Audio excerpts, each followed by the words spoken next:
Suddenly feel the need for Kaiserschmarrn. Do you want to explain to people who don't know what that is? Cut up pancakes? I think that just offended a couple of people culinarily, but let's go with that. But first, welcome in Ranger and Raiders. How was the end of your stream? I was able to watch most of it, and before Ranger can tell us, Ranger was streaming WWE 25. But most importantly, did Kelly win? I didn't see the end. Yes, true. No, I must know did if I see it. won channel points, yes or no. I did see it, and no, Ranger won. You won? Yeah, wow, losing rigged. me almost 7,000 channel points because I had bet on Benjima.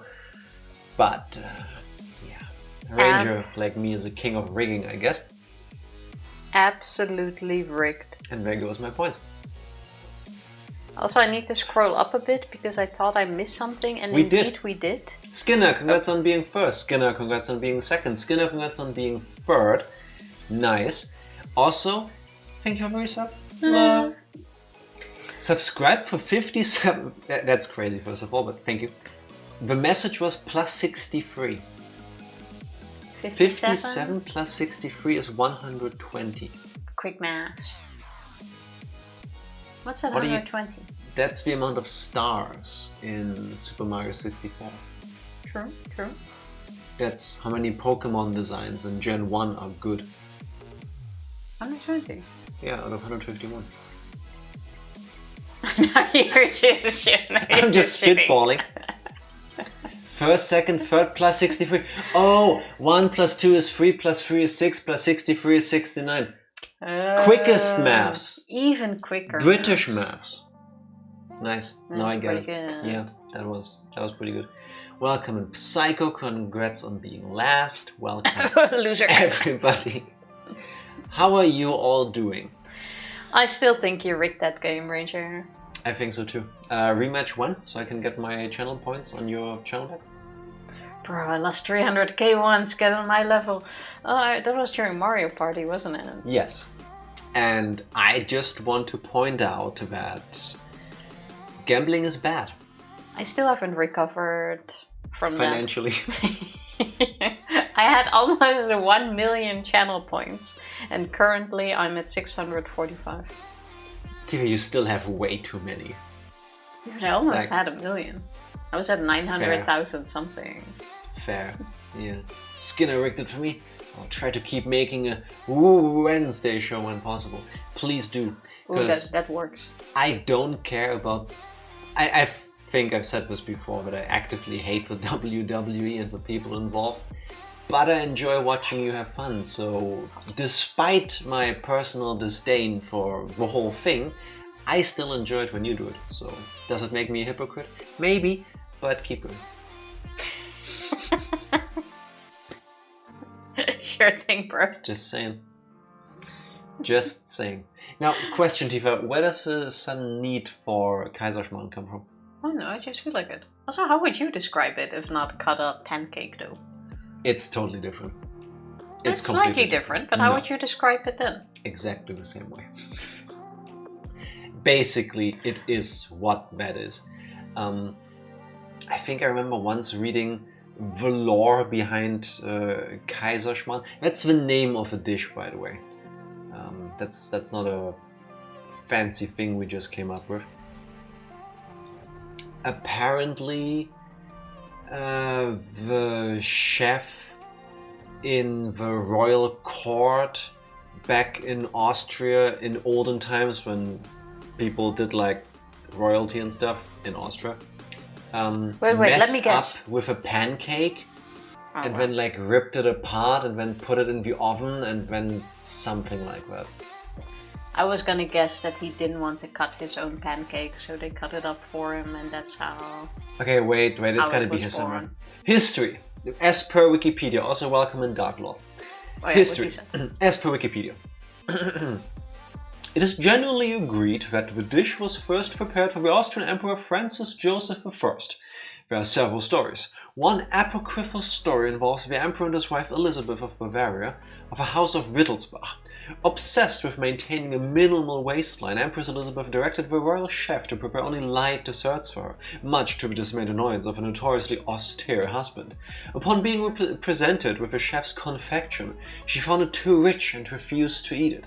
The exasperated Francis Joseph quipped, "Now let me see what schmarren our chef has cooked up."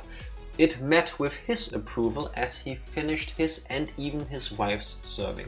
It's really good. Basically, it's a variation of pancake dough, and instead of making it as a pancake shape, you pick it apart.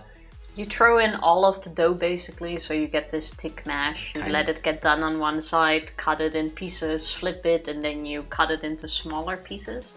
Jack actually makes a killer Kaiserschmarrn. The only thing that could make it even better is if you can properly caramelize the thing, or the sugar on top. The sugar on top, and with our pan that hasn't really been possible yet. So I want to buy an actual, what do you get, an iron pan? What do you call them in English? Skillet. I want to buy a skillet to make it in that, and then they would be a 20 out of 10. If I then mess it up, is it still a skill issue, or does it become a skillet issue?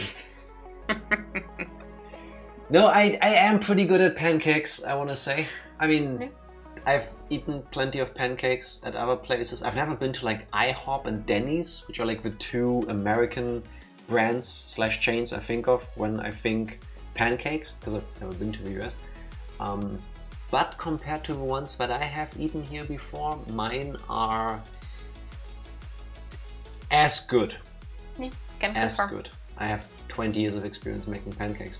It's so tasty. Mm. It's a scrambled eggs equivalent to pancakes, apparently. Pretty much. Yeah, sort of. A little bit less scrambled. It depends on your preference. Like, for example, if I make them more the way my mother used to make them, I add more milk so that the dough becomes more, not wet, but it has more like a doughy texture. So it's a little bit sticky even when it's fully cooked, and she would scramble it earlier. Normally I go for more like a pancake thing, and then when it's like 80% done, that's when I start ripping it apart really quickly so that it becomes a Kaiserschmarrn. That works. It's all up to preference. You need to experiment with it. If you guys want, I can post my recipe in Discord. I stole it from the internet too. The one thing I do not get about this dish though, it's relatively cheap to make. It's it's eggs, it's milk, flour, milk, and that's the basics. Everything else is like flavor or extra. Like we throw in a package of vanilla pudding. So basically it's starch and vanilla sugar and aroma. Extra vanilla sugar because we really like that flavor. And baking powder. You could get rid of a baking powder if you whisk the egg whites, but I don't because I'm lazy. You can throw in other stuff if you want. I think traditionally rum raisins are in there. Yeah, I prefer without. Yeah. But you can add anything to it really. It's a pancake, effectively. But it's this cheap.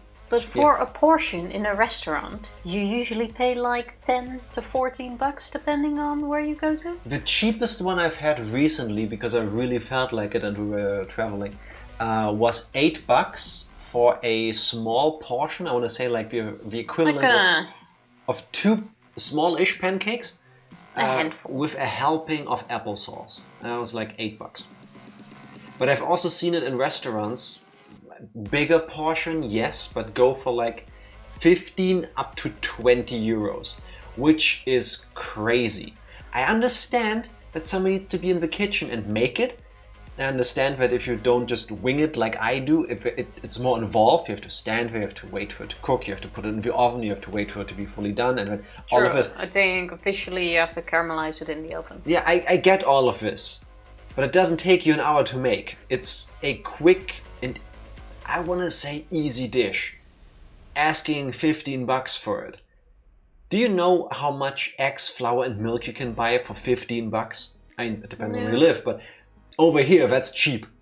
I think we once went to Austria and there we in Vienna a couple of years ago, just before the pandemic. Yeah, just as the week, pandemic started. Yeah, I think a week before it really broke out in Europe, we went to Vienna. The highest rated Kaiserschmarrn place in all of Austria at the time. Yeah, it was it's a restaurant completely specialized on just Kaiserschmarrn. And you can order it with anything. Yeah. And I had caramelized nuts in there. And apples something else. And caramelized walnuts. I think that was it, yeah, which was absolutely delicious. But I think it was also like $16. Yeah, it was. It was a big portion. Like, if you're not a big eater, a big little skillet. It would have been enough for 2, but we hadn't eaten all day. Plus, we like this stuff anyway, so it's like we both ordered one each. I think I had like a classic one because I figured if I go there, I'll try the classic stuff. With like rum raisins and applesauce or something like this. I think so, and mine was like $14.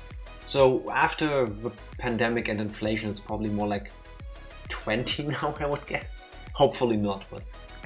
But it's such a simple dish, but everywhere it is so expensive, and I still cannot wrap my head around it. Well, TV, you can start paying me for when I make it. How about that? I will buy you a pen. No, thank you. That was my plan anyway. I don't need one.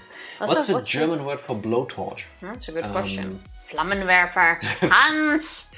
Hans gets a blowtorch. That's a good question.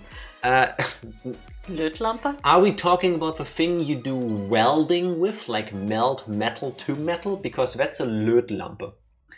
Other than that, if we're talking about like the kitchen utensil, I would say a Gasbrenner, a gas burner. A Bunsen burner, I think, is usually used in chemistry. That's the thing that you stand down and then you tilt the finger. With the little turning thing. I mean, I know it's just like this Stichflamme we call them.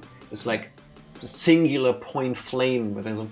I take it you mean the hand thing that's used in cooking. To caramelize your creme brulee as it comes out of the oven. To melt the sugar. Yeah, we have one actually. I've used it twice. Yeah, true. I don't do well with it. We got one from your grandmother once. That's true. Now that I think about it. For a creme brulee set. Oh yeah, we also got these little balls. The little ramekins, yeah. I've never ever used them. Actually, I have once for olives and peanuts and stuff. Like as a snack bar kind of thing. I'm not even sure if we still have them. We do.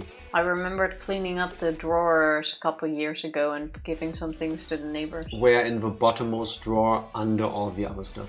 Oh, okay. I sometimes see them when I take out like aluminium foil or baking paper. Wasn't sure if we still had them. Drawer, yeah. So yeah, Kaiserschmarrn, absolutely make it. Yeah, pretty plain when it comes to a sit-down brekkie. Yeah, I mean...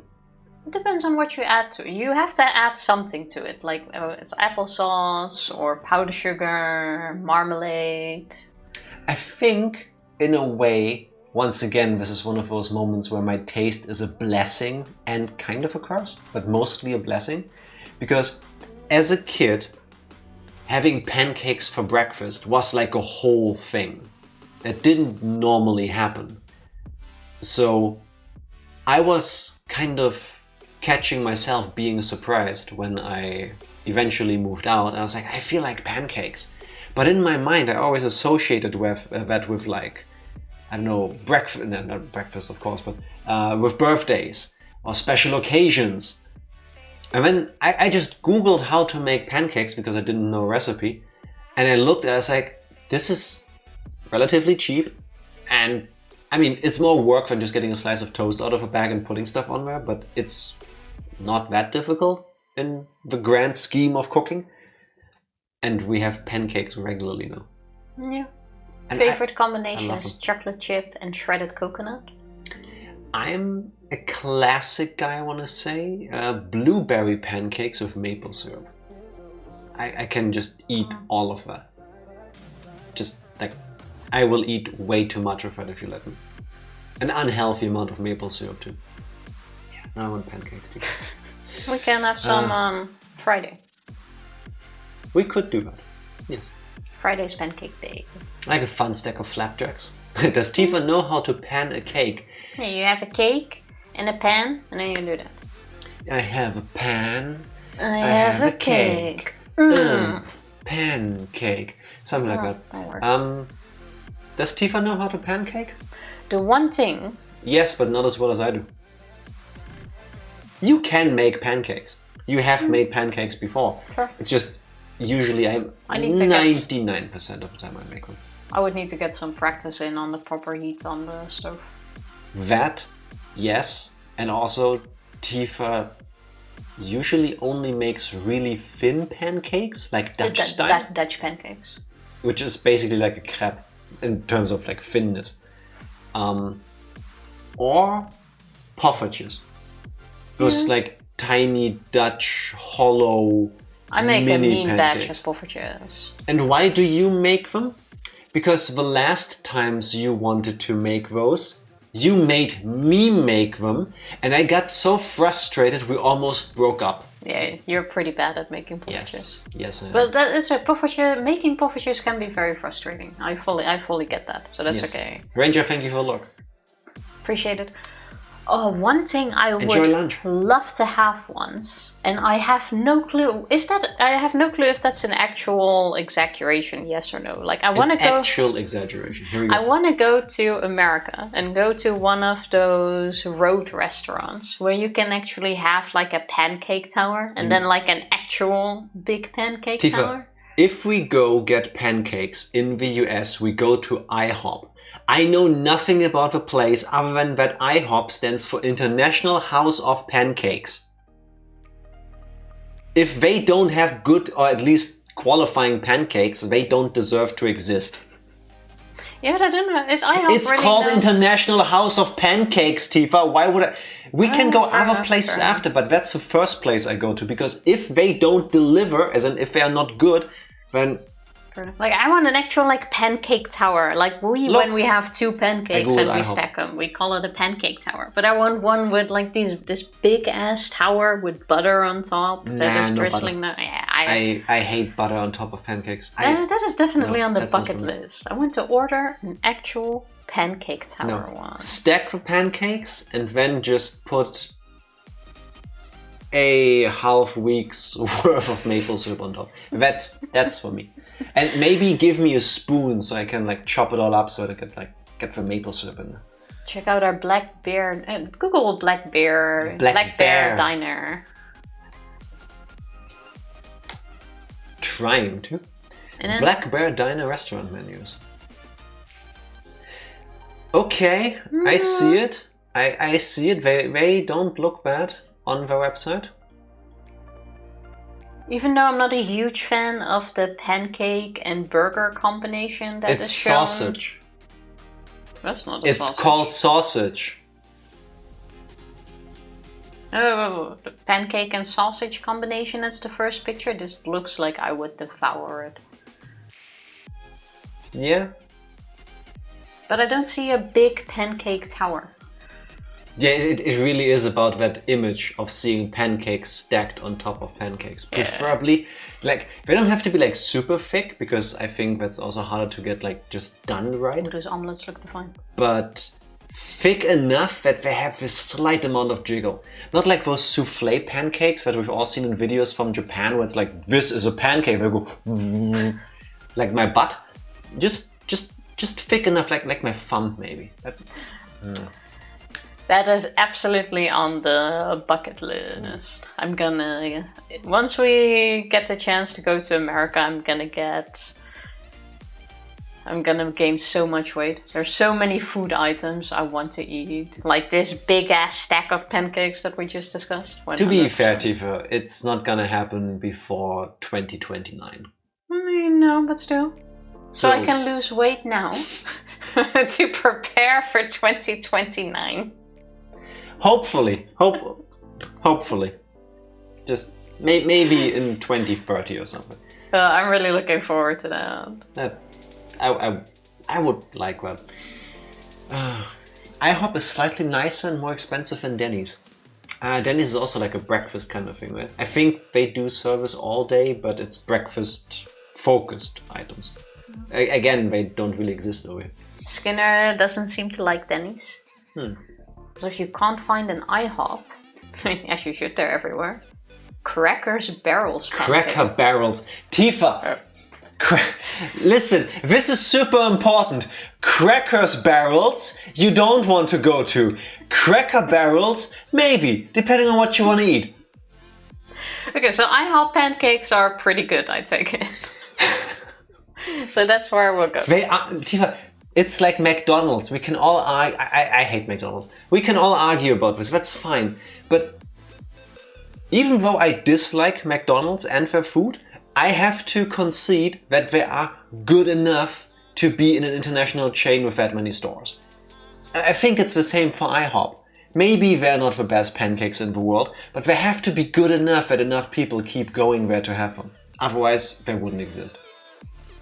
I don't think they force you at gunpoint to come and eat your fucking pancakes. I don't know. I feel like if McDonald's would start now, I don't think they would have gotten as big as they currently are. I think they would, because they're still cheaper than the competition. Have you seen the prices of their burgers nowadays? They're still cheaper than the competition. Yes, I understand what you're saying. But the more medium or high-end fancier burger places are more expensive.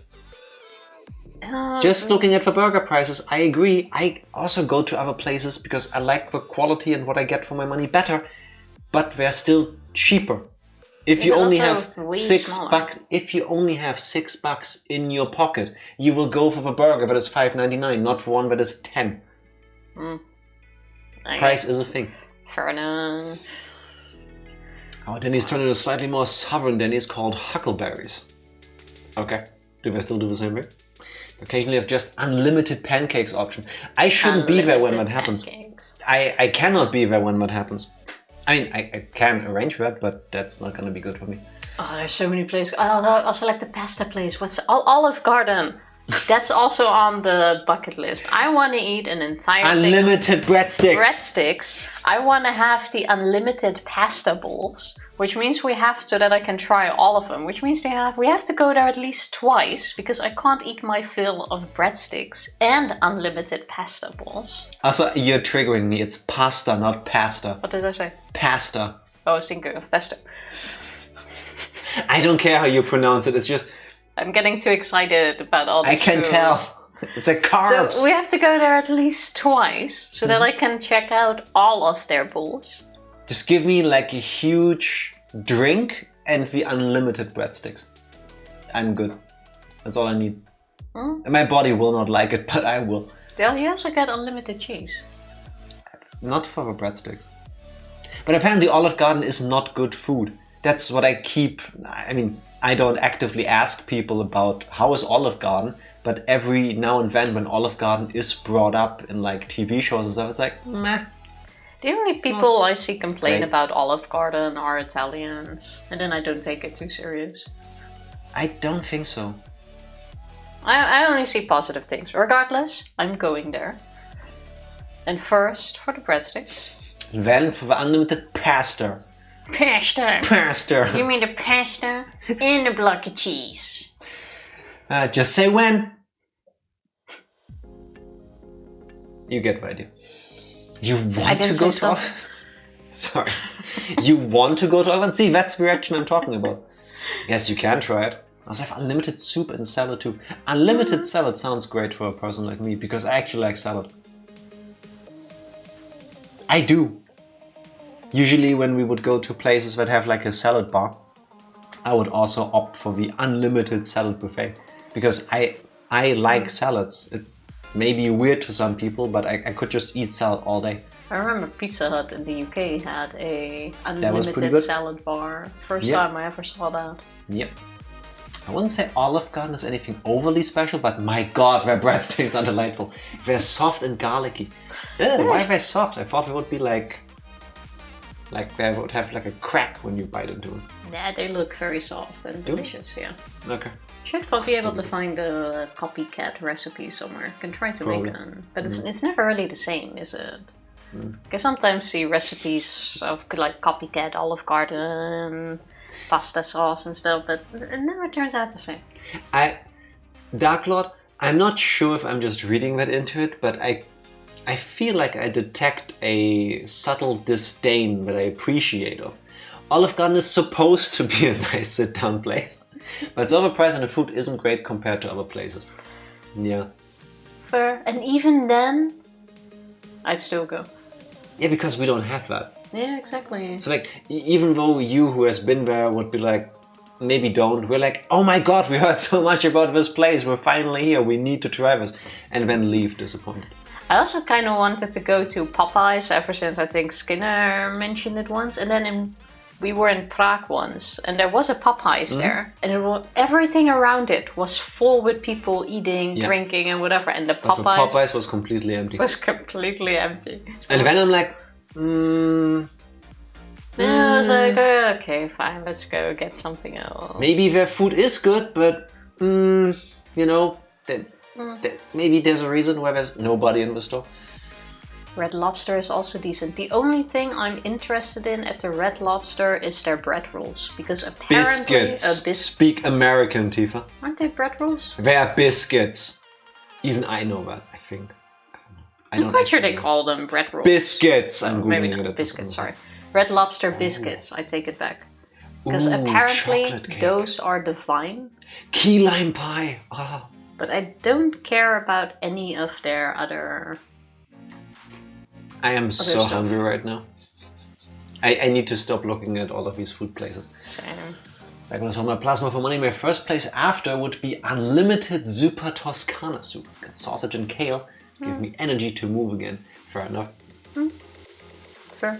Love me some Popeyes. They're delicious Cajun chicken. Had some yesterday. Yeah, might try one day. Do they have anything I can eat? Like I said, Probably not. If we go to the US, my trip will be based on food. I'll be planning breakfast, then where to walk for second breakfast, then lunch, afternoon snack, dinner, and dessert. At best, I can eat the fries with you. Mashed potatoes. Can you eat the gravy? Probably not. I would expect it to be chicken gravy. I would need to put more work into this research. Probably the time the Popeyes would open up here is crazy busy from 5 until 10 p.m. Before that, it's dead AF. Fair enough. I don't recall what time we went past that one. Also because the question came up earlier. Jack, what's your dream America food? I think the food I most associate with America has to be one of three things really: burgers, pizza, or barbecue. The thing is, when I think American sugar, preservatives and food additives that we don't even have in Europe because here they're illegal. No. But when I think American barbecue, I think large amounts of meat that back when I was still eating meat, I would have probably devoured. Like Texan barbecue. Yeah. I think there's like in a couple states they do it slightly different, and then there's people like, oh, ours is the best, no, ours is the best, and they're all a bit different, or very different, so I don't need to offend anybody. Deep dish pizza. Yes. What? That's Chicago. That's Chicago. Yeah. Yes. Oh, I am so looking forward to this now. Yes. I am so hungry. I just ate. Same. We did not have dinner too long ago. So I don't know if I could find a place that does like a vegetarian or vegan version of like a Texas barbecue kind of thing. I would imagine there is. I don't know if it would be as good, but I would be willing to try, simply because that's like the thing I associate with that. Burgers, because I don't know, that's just a thing. Burgers are easy to vegetarize, to make so I can eat them. And then there's pizza, of course. Specifically deep dish pizza, because we don't have that over here. I can get Italian pizza, I can get like a thick crust pan pizza. I don't know a single place in Germany that does a deep dish pizza. And apparently people love it or they hate it, but I want to try it. 100% gonna eat them. Yeah. Absolutely. Indeed. Hey Benjima, how are you Talking doing? About sweet things, hello Benjima, how are you doing? Too early for a break. What I do need a break is all this talk of food. All of these things that I cannot eat right now. We can try to make deep dish pizza. Yeah, but like I said, it's not the same. Yeah, I want to agree. It's different if you go to a place and when you order it and when you go. So this is how the locals eat it. Even if you can't make it yourself, like if you've never had the thing you're trying to copy, you have nothing to compare it to. It's crazy how much America tried to co-opt burgers and hot dogs and apple pie aren't German. You can have them, honestly. Like, they do nothing for me. Hot dogs are the weirdest thing here. How much is a hot dog in the US where you are located? Because here, Depends on where you go. if you buy a hot dog, and I'm not talking about IKEA, IKEA is the exception, on the street or at a hot dog place, you pay like $10. 69 pence in IKEA. One hot dog. 150. Yeah, but that's what I mean. At IKEA, they are super cheap and they're actually pretty good as well. And you can put on toppings yourself. Yeah, but for the same sized hot dog, it's if not the I same would thing. go to a place, No, it's not the same thing. it's like $10. No, it's not the same thing. You're It's lying. the same bloody No. size. Tifa, I hate hot dogs. I just don't. Sorry, I hate is a strong word. I don't care for. But that's not the same Maybe thing. the bread roll would be better, but The still. bread is different. The sausage is different. The stuff they put in there is different. Nobody pays $10 for a hot dog, though. People that like hot dogs do. Or if you go to like a ball game and then you have to pay stadium prices. I need to click on this pizza link. I had this pizza a few years ago, Little Caesars bacon wrapped pizza wrapped in 3 feet of bacon. Okay, listen, it sounds and looks like it would be tasty. At the same time, looking at it, I can feel my heart suffer. Sorry. Like, you would need to give me a bottle of liquor with Don't close that. it, don't close it. Scroll down a little bit. I want to see if they cut it. Yeah, and they ate it. I wanted to see a picture of the middle. It's pizza just wrapped in bacon. It's probably delicious, but at the same time it looked like it's gonna be like 6,000 calories for one pizza. That's an unhealthy amount of like fat and stuff to eat in one sitting. Like if you stretch it out for 3 days, maybe, but... I count on a lot of those things having more calories than I should eat. Yeah. Cheaper hot dogs, like $1 or so, but they can run around 10 if they're big or have something very nice on them. Exactly. That's what I'm trying to instill on her too. We can go to IKEA and get one for like $1.50. Yeah, but anywhere else you will not get a hot dog under $8 is what I'm Because saying. they're also double the size unless No, they're they are fucking you not. over. Don't make me go buy hot dogs just to compare it.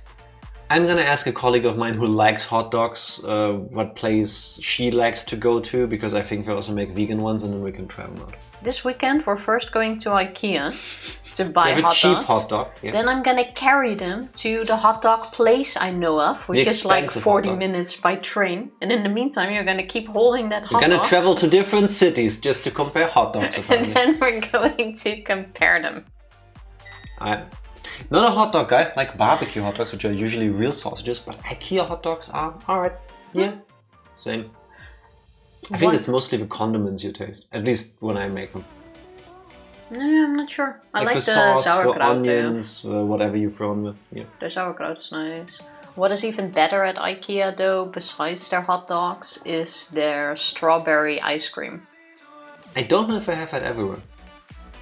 Over here, a couple years ago, when veganism suddenly became a trend for companies, they have soft serve ice cream at IKEA over here. With just normal milk vanilla one.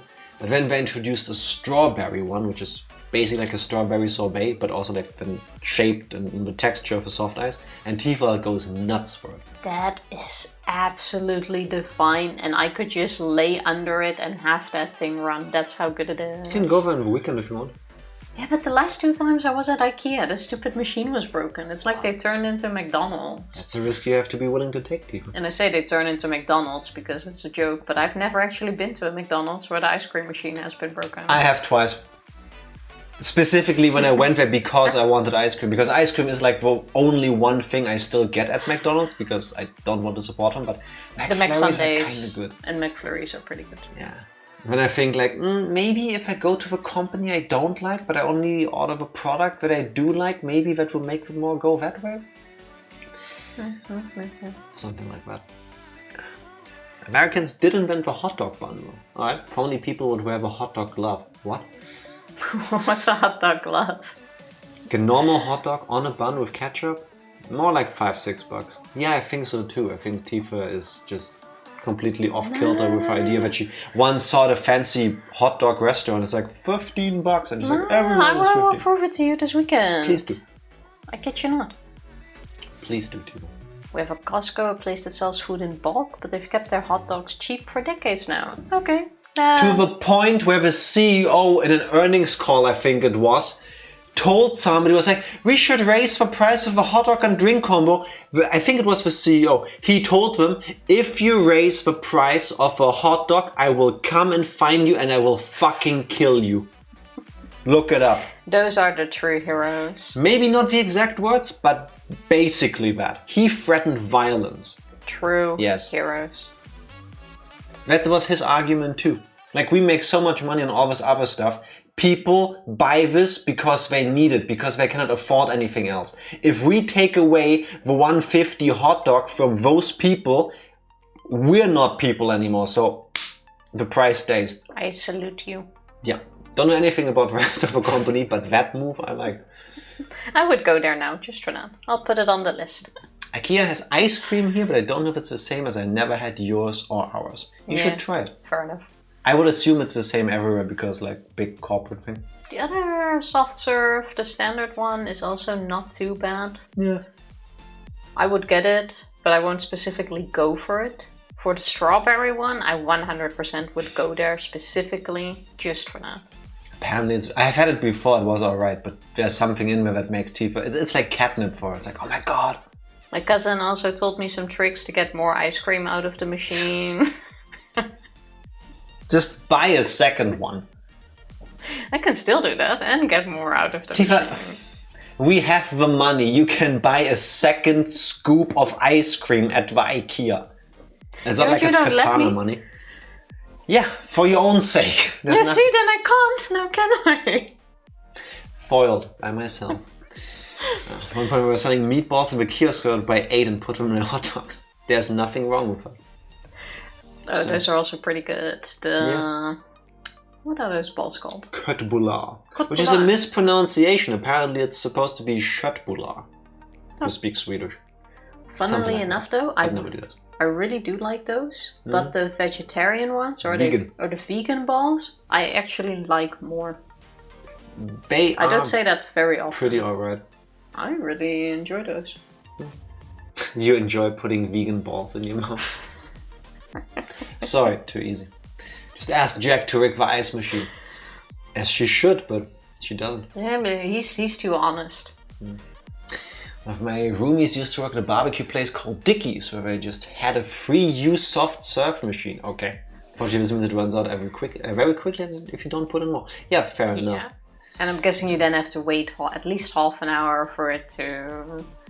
Yeah, to make the ice cream. Yeah. You can't just dump it in when it's ready. I don't think the cooling works at first. The idea sounds great though. It does. Dad has literally bought hot dogs and fries from IKEA and got home with them still hot. I live 5 minutes walk away from IKEA. Living the dream. Ooh, yeah. If we did, Tifa would also struggle more with her weight. I would probably get a...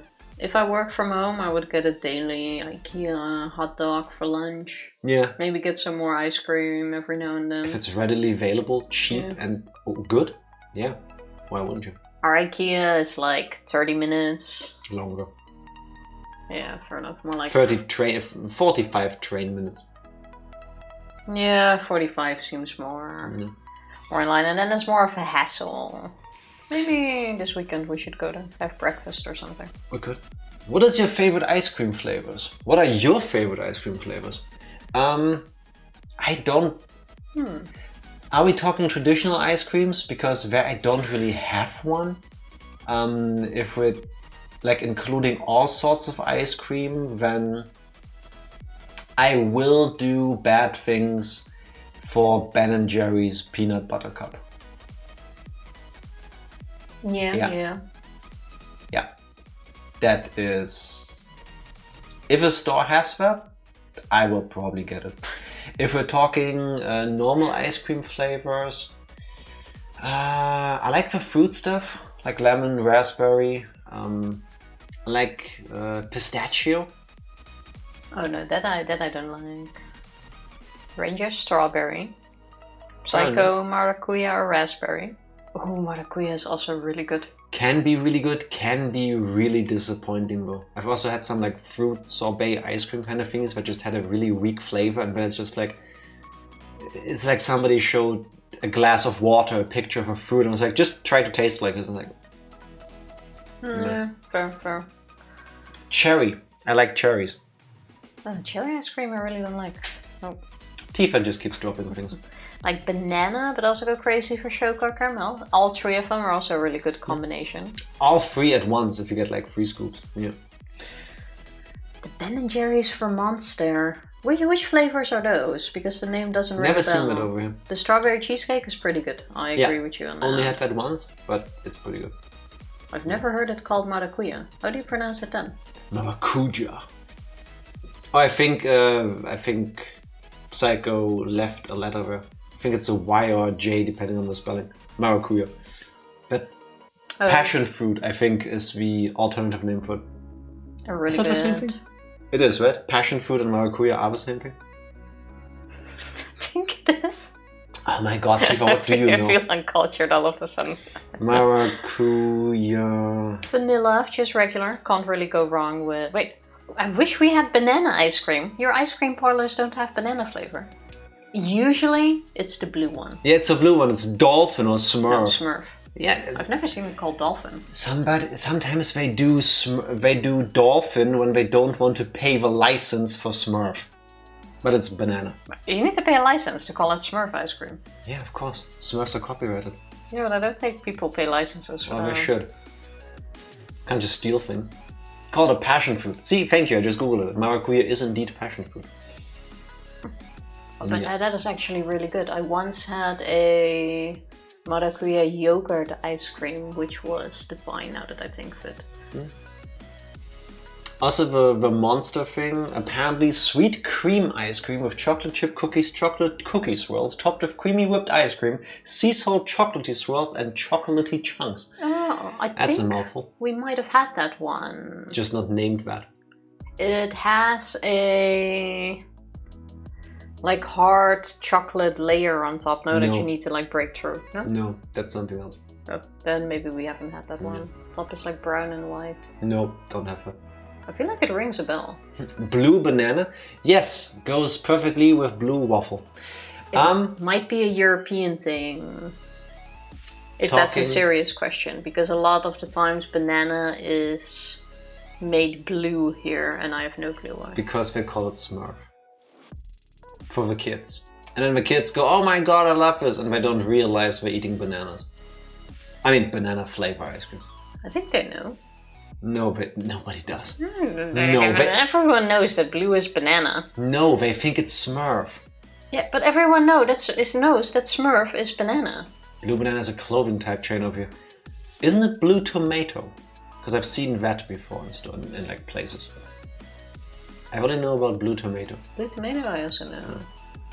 Alt clothing. Smurfette to be precise. All that, I don't know. But talking about things that are also horrible. Wow, Jack trying to cut off my food talk here. Yeah, because my stomach is about to start growling from me getting hungry from all of this. And then we'll never get to Higurashi. I'm doing this for all of you people. Hey Tifa, what has happened the last time we talked about ice cream? What has happened the last time we played Higurashi when they cried Chapter 8 Matsuribayashi? Exactly. So we got yet another episode of a background story of Takano, where we learned how she... Tomato grew. Was supposed to be a bad pun, but it didn't work. That's why I kept going. Thank you for bringing back my pain. You always go like, oh, you never respond when I make a joke. Yeah, only when I fuck up. Now I respond to it. Thank you, Tifa. We got more backstory on Mio Takano as we got to know her first. Specifically the conversation she had with Irie on behalf of Tokyo to acquire him and how he ended up becoming the director of the Irie Clinic, which is a sham. It is simply the research facility Tomato Takano. Thank you, Dark Lord. You get what I was going for. See, why can't you be more like Dark Lord? I still don't get it. Thank you. Appreciate it. Anyway, we learned after Tifa called Irie a good guy. An alright guy. Irie is not only at least slightly pedophilic, which already invalidates her opinion on her. No, he also is keenly interested in psychosurgery, which is a euphemism, I believe, or I would say, for lobotomizing people. That's something he's really interested in. Ultimately, it goes down to he believes if you're emotionally unwell, it's because of your brain being unwell, and that can be treated with, poking your brain and cutting things out. But he doesn't do that because it's frowned upon. Anyway, he's on board. At the after party, celebrating that now we've got everything together, we also get to meet Tomitake, who is there to check the budget. He's an auditor with the SDF Tokyo people. They all get drunk. Takano goes outside to cool down a bit. It's raining. She closes her eyes and bam, flashback to a horrible, fucked up childhood. Back to the point where she had just run away from the orphanage. She is beaten, she is bloody, her feet are fucked up, she loses all power. When eventually she challenges God, she has like her breakdown moment where she just goes, I've suffered enough, my life shouldn't be like this, nobody's life should be like this, because it starts thundering and lightninging? Thundering. There's thunder and lightning. Yeah, but thunder is the sound, lightning is the electricity. You know what I mean. Anyway, so she yells into the storm, kill me, just hit me with lightning, end my suffering, and then we're even, then it's good. But the lightning misses her just by a little bit, it just hits the tree behind her. She takes that as a sign that God is unable to do this to her, and she wins. She carries on a bit. She finds a phone booth. She has a moment, a flashback to the last conversation she had with her dad. She suddenly remembered that he told her the phone number of Dr. Hifumi Takano, who she then called with a 10 yen coin that apparated in front of her on the ground of a phone booth. Lucky.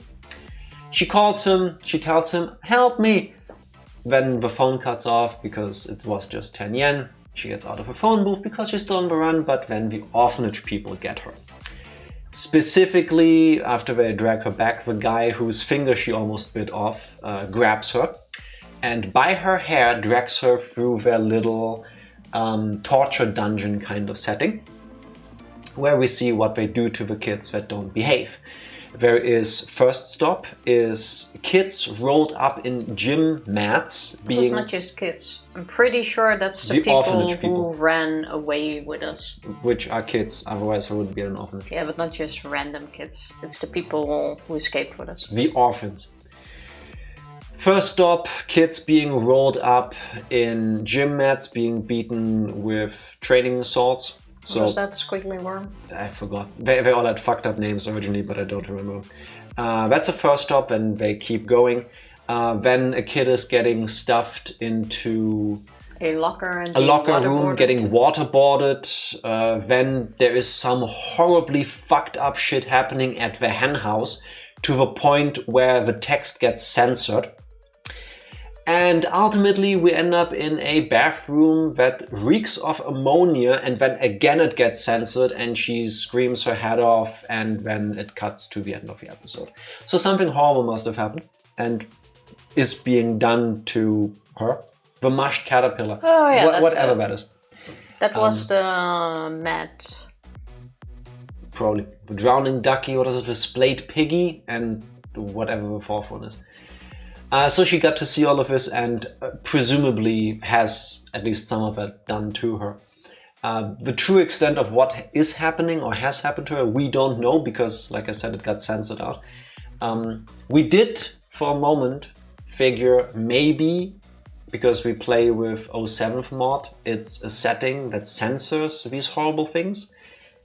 I posted this on Discord, but just to let you know now, I went back and checked the game files with the script, and they're X'd out in the game's script. So as far as I'm aware, how we saw it with the X'd out words, that's how it's supposed to be. Regardless, we've set the censorship settings to 0. So if there was anything that would be censored, we shouldn't have it censored. From this point onwards, at least. Yeah. So it's all fucked up. I still don't get why they censored it. Like, just give it to me.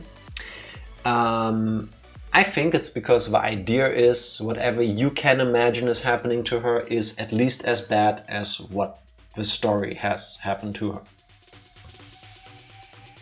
Just thinking, but the timer must be strong with her. Oh, Benjima.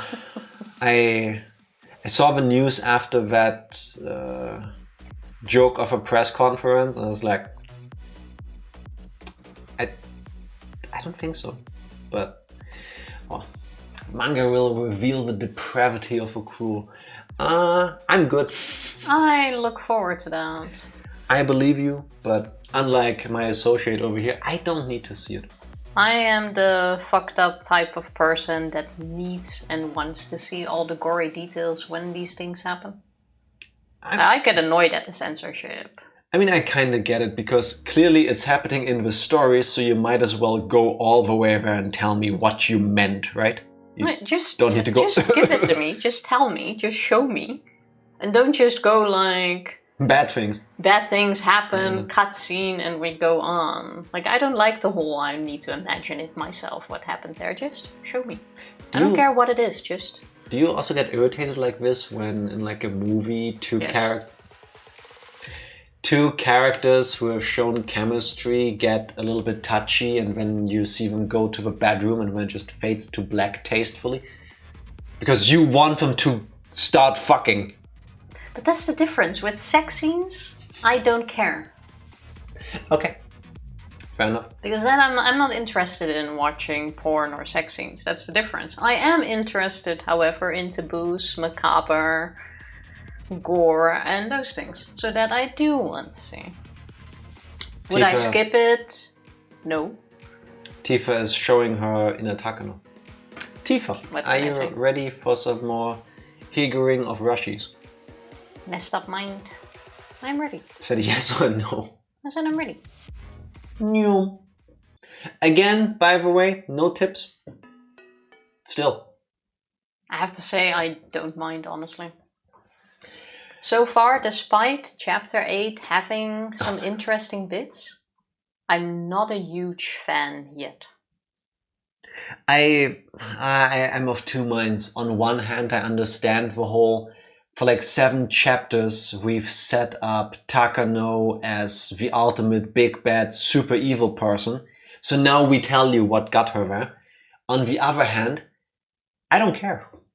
I don't care. I get it.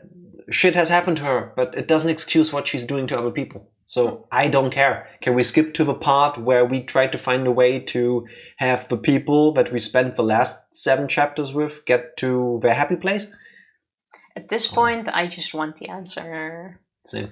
I don't know why, but now that we are in the final chapter, everything seems to go too slow for me. And then I get annoyed at it's raining.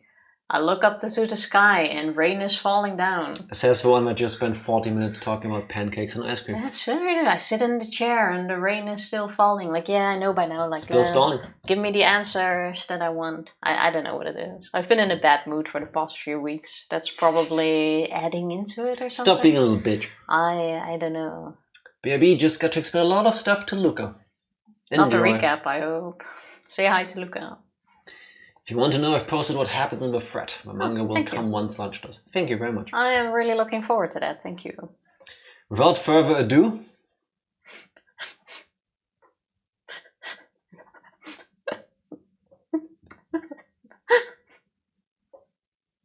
How long have I been crying? I don't even know how long I've been comforted like this. Comforted. Comforted! What did I say? Comforted. I don't even know how long I've been comforted like this. You did it again. I'm sniffling. Yeah, I'm with you, Psycho. I'm 100% with you here. My grandfather's hand is on my cheek to comfort me. She can do it. I'm holding his hand lovingly and pressing my cheek against it. Are you okay? Good. Grandpa? My grandfather put his other hand on my head. Is this comfortable for you? If this was a character that I didn't absolutely hate by the time she actually gets to be with the other characters, I wouldn't make fun of her. The warmth of his palms gradually calmed me down. I do like the background music, by the way. That music makes me tear up. Yep. And it's the music, it's not even the story right now. Piles of documents were all around me. It was a mistake to sort through data while laying on a fluffy carpet. I must have fallen asleep and had a terrible dream. If you sleep facing down, the pressure on your chest makes it easier to have nightmares. It's getting quite late. Why don't you go to sleep, Miyoko? I'm fine. I took a nap, so I'm not sleepy anymore. I'm almost done, so I'm going to finish up, okay? You have school tomorrow. You should go to sleep, otherwise you'll get scolded for yawning again. I'm sorry. I know Asia has like a different culture and all of that in general, but to get scolded for yawning? I mean, I do it with Tifa sometimes because I think it's funny that she can yawn 7,000 times during one stream. I think that's a lot. But I get it, you know, we're just regular people, sometimes we're tired. It happens. But at school? With children? Well, I've been going to bed late recently. Because of that, I yawn a lot at school. Psycho, how dare you yawn? Sorry. My teacher must have written a note to my grandfather. I'm fine. I'll go to sleep as soon as I'm done. So please let me finish, okay? Besides, you shouldn't mind me. Go back to your study and continue with your article. Become a god, Grandpa-kun. The day for him to present his findings is approaching. He's been working so hard, devoting himself to his research, but there's unfortunately a limit to what an individual can do. Is class so boring, Miss Student? To be fair, this just unlocked a memory of me. I was scolded in front of a whole class once by a substitute teacher because I sat like this. And when she went into this, we were like 8 or 9 years old.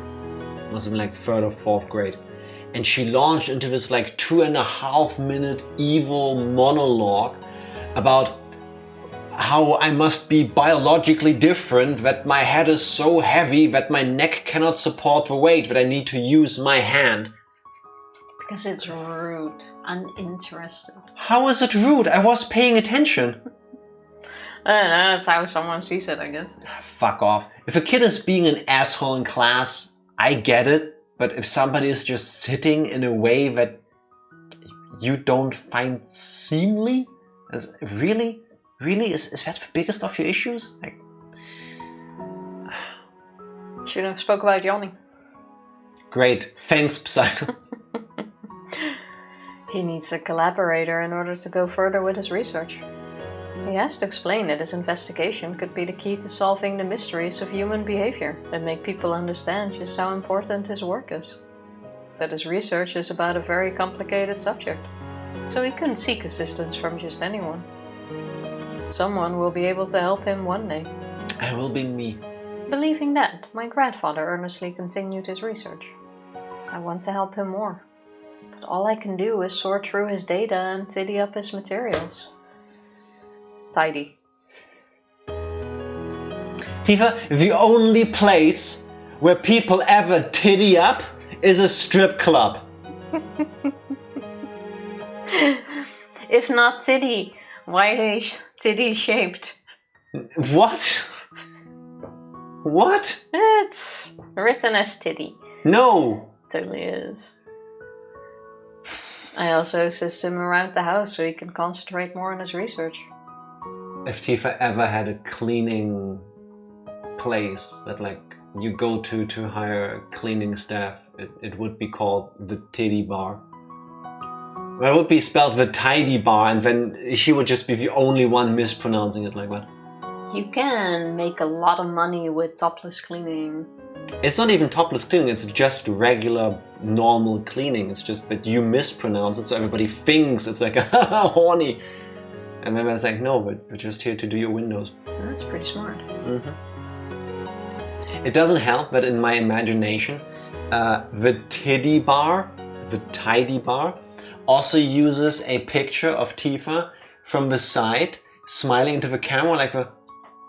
But the way she's angled, and the D of tidy, is like the shape of her body, giving everybody even more of the impression that this is somehow a sex thing, when it's really not. It's just unfortunate layering of text and image. You mean fortunate? Depends on what you want to achieve. Did I think about this way too much in such a short time? Yes. He always tells me how helpful I am, but that isn't enough for me. I will study hard, get into a good college, and learn many things, so I can actually be of assistance to his research. Yeah, and also I keep assassinating. Excuse me? I keep assassinating the way words are pronounced. I will also go and execute multiple children for you, grandfather. Takano goes to Kulak. Please give money to Takano to go to Kulak. That was such a cute moment. I'm a mediocre student right now, and I don't particularly like school, but I will do it. I want to help my grandfather. If his heart were to fail and he couldn't continue his research, I wouldn't hesitate to cut open my chest and offer my heart up for him. If he needs lungs, I'll give him my lungs. If any of his organs fail, I'll give him mine. There's nothing strange about those feelings. I would give you a kidney. Or a lung. This is very sweet. They're perfectly normal ones. There's nothing wrong with my lung. For if he had found me even a day later, I might not have been alive. Or even if I lived, it would either be without my body intact, or with my mind lost to me. Yeah, I understand that. Just with the shit we've seen being done to her, I understand this like level of dependency on her grandfather and this reverence, this on so many levels love she has for him. In other words, I'm alive because my grandfather came to save me. If he hadn't rushed to find me, I wouldn't be here. So I won't hesitate to give up my life for him. Moreover, I'd be more than happy to do that. Even though I want to be with him forever, human lives aren't immortal. Just like how my parents died. It happens so suddenly without any warning. I will never heal from my parents' death. But now that I have my grandfather, I'm not sad. However, his existence isn't eternal either. He may disappear all of a sudden for any unexpected reason. Just like my parents. That's why I wish to be a part of him. That way, no matter what happens, we will be together forever. I don't want to be alone ever again. I want to be with my grandfather forever. Is she now going with the idea of if... Oh my god. How do I put this into words? If humans are all parts of different hive minds, then I want to become part of the same hive mind with my grandfather so that we are together forever in the hive, the oversoul, or whatever you want to call it. I see it, but that's not how the disease works. Is it though? Does she realize that at that age? Because with what we understand from the end of chapter 7, she also cuts up a little child to put something out of her body into herself. But we don't really know yet if she necessarily did that. That isn't confirmed. Yeah, true. We don't know if it's extraction or transplantation. At least it's extraction. Extraction, yes, not implementation. Jack, what the fuck? But the idea makes sense because we thought Am I wrong? She's trying to make herself the new queen, and by doing that, she took the stuff from Rika. Yeah. I mean, she can't become the next daughter of Rika. That doesn't work because, you know, you can't become somebody's biological daughter after you're born. It's, you know, you lost the draw of birth there. But if you can transplant the queen carrier parasite into yourself, you could effectively become the new queen carrier. That's what we thought would happen. What I thought. But it wasn't confirmed. That's true. I want to help him forever. Okay. Oh. You sound awfully young and girlish for an old man. Okay. And be sure to go to sleep after you finish this, okay? Promise? Yep, I promise. We pinky promised after that. We smiled at each other and my grandfather went back to his study. The dried up tears are making my cheeks itch. I headed to the bathroom to wash my face and brush my teeth.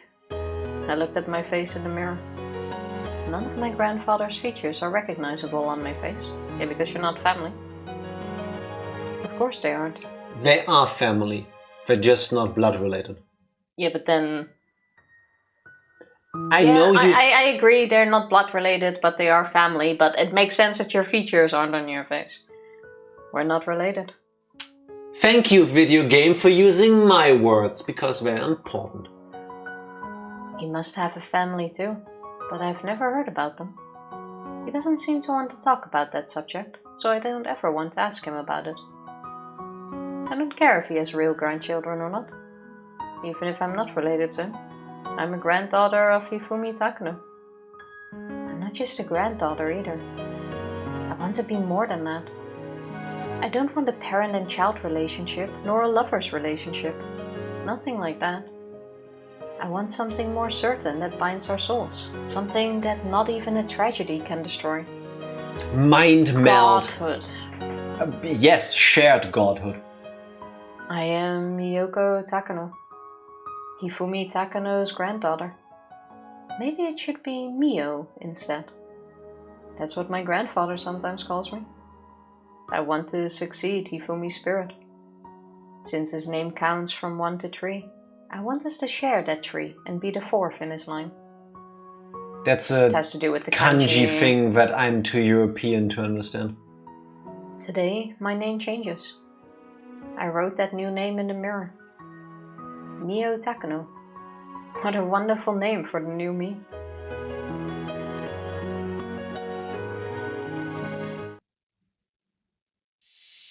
This is a very good transition to take a short break. Wait, the screen is still... Oh my god, we're still... Why do I think we're gonna see the entire chapter 8 through her perspective? Up until maybe the very end. Probably, yeah. I will need to learn how to cope with that. Well, her point is important.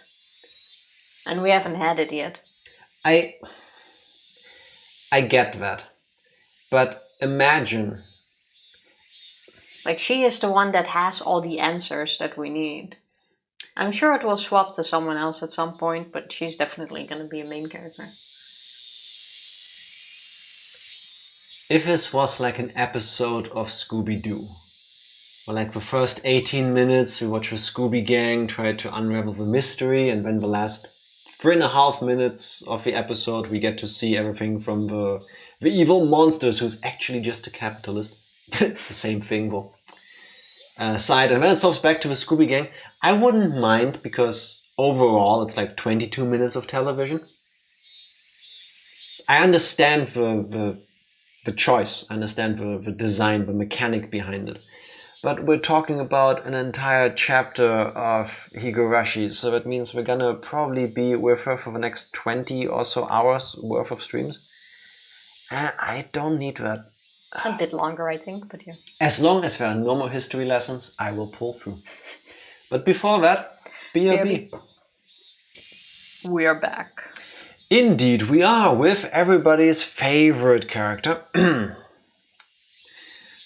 Colonel, sir! Good to see you again. That's you. No, I think. it's not. Then who is this? That's you. Do you see any other people in this room that could voice another character? Takano-kun. Come on, no more Colonel stuff. No. I was worried when I heard you were ill. You sure look great now.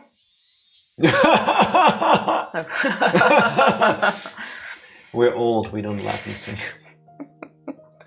My grandfather always told me he doesn't have any friends. He used to tell me everyone died in the war. But that's not true. Maybe it is, though. He has one very close friend. It's the guy that touched her butt. This is him. He's an elderly man my grandfather calls Colonel Koizumi. I don't know exactly where they met, but every time they get together all they talk about is the military and the war. So I guess that's where they met. Look at you, Mio-chan. How tall are you now? We just had a physical checkup the other day. And I think I've grown 2 centimeters. That's wonderful! Good girl. Make sure you eat well, play a lot, and grow big and healthy. Coming from the guy that I know would later touch her butt, this is like... It's fine. Also, you were the guy that touched your butt. Yes, that's Koizumi! Yeah, that was you! Yes, but I cannot do the same old man voice for 2 people and it's sounding remotely different, hence you are currently younger Koizumi. It's about 1 inch in freedom units, that is correct. I envy you, Takano-kun, for having such a cute granddaughter. Koizumi knows that my grandfather and I aren't related, but he always calls me his granddaughter. That makes me very happy, so I poured a little more black tea in his cup. After I finished serving tea, I left with a bow. Bow. Why does he have weapons in his room? I want to stay and listen to them talk, but I guess my grandfather doesn't want me to hear stories of the war, so he always makes me leave. I left before I was told to. But having to leave doesn't mean I need to go to a different room. I just headed to the other side of this huge living room instead. Although I'm not right by them, I can still sit on the sofa and listen to their conversation. And if they need something, I can come help them right away. I try to earn points that way to prove I'm useful. I sat on the sofa away from them and started reading an encyclopedia.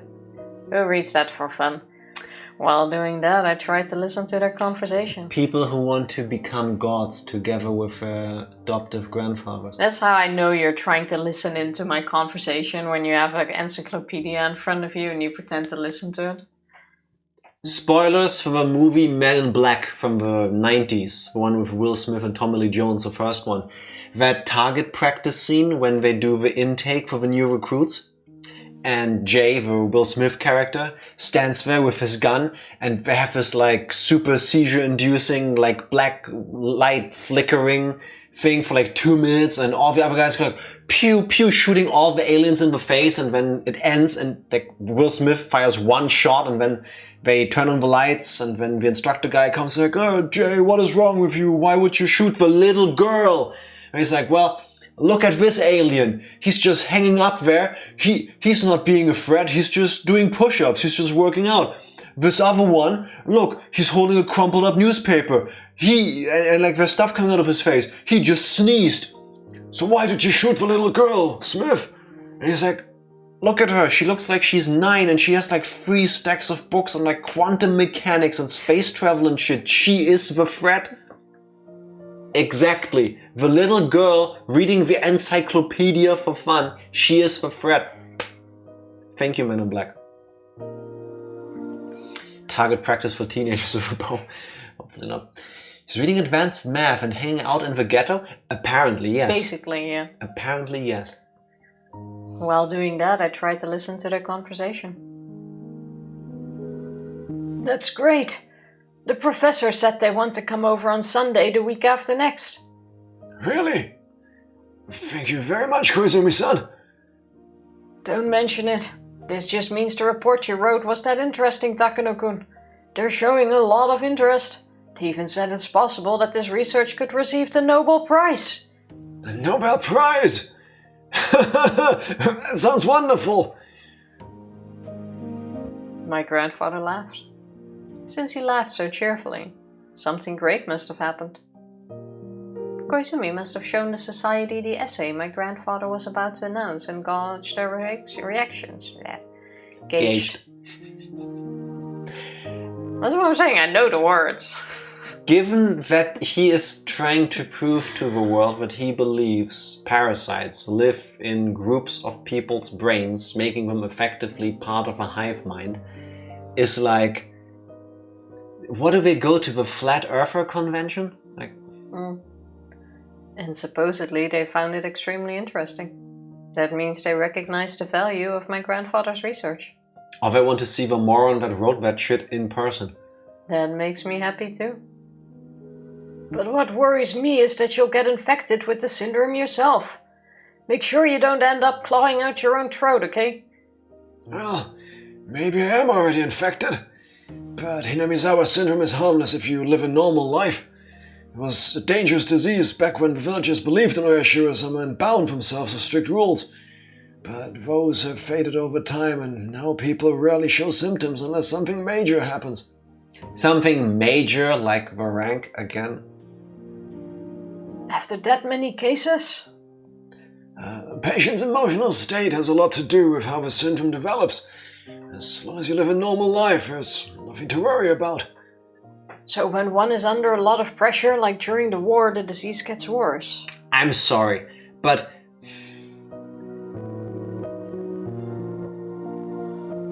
being laid off and struggling to find new work is a lot of pressure. Having a child and learning how to be a parent is a lot of pressure. During war, shouldn't... I understand they're veterans, I understand they've probably done unspeakable things, and they seem kind of cool with it. So like that's a whole different mental group of people. But so these people have come in contact with people who suffer Hinamizawa syndrome.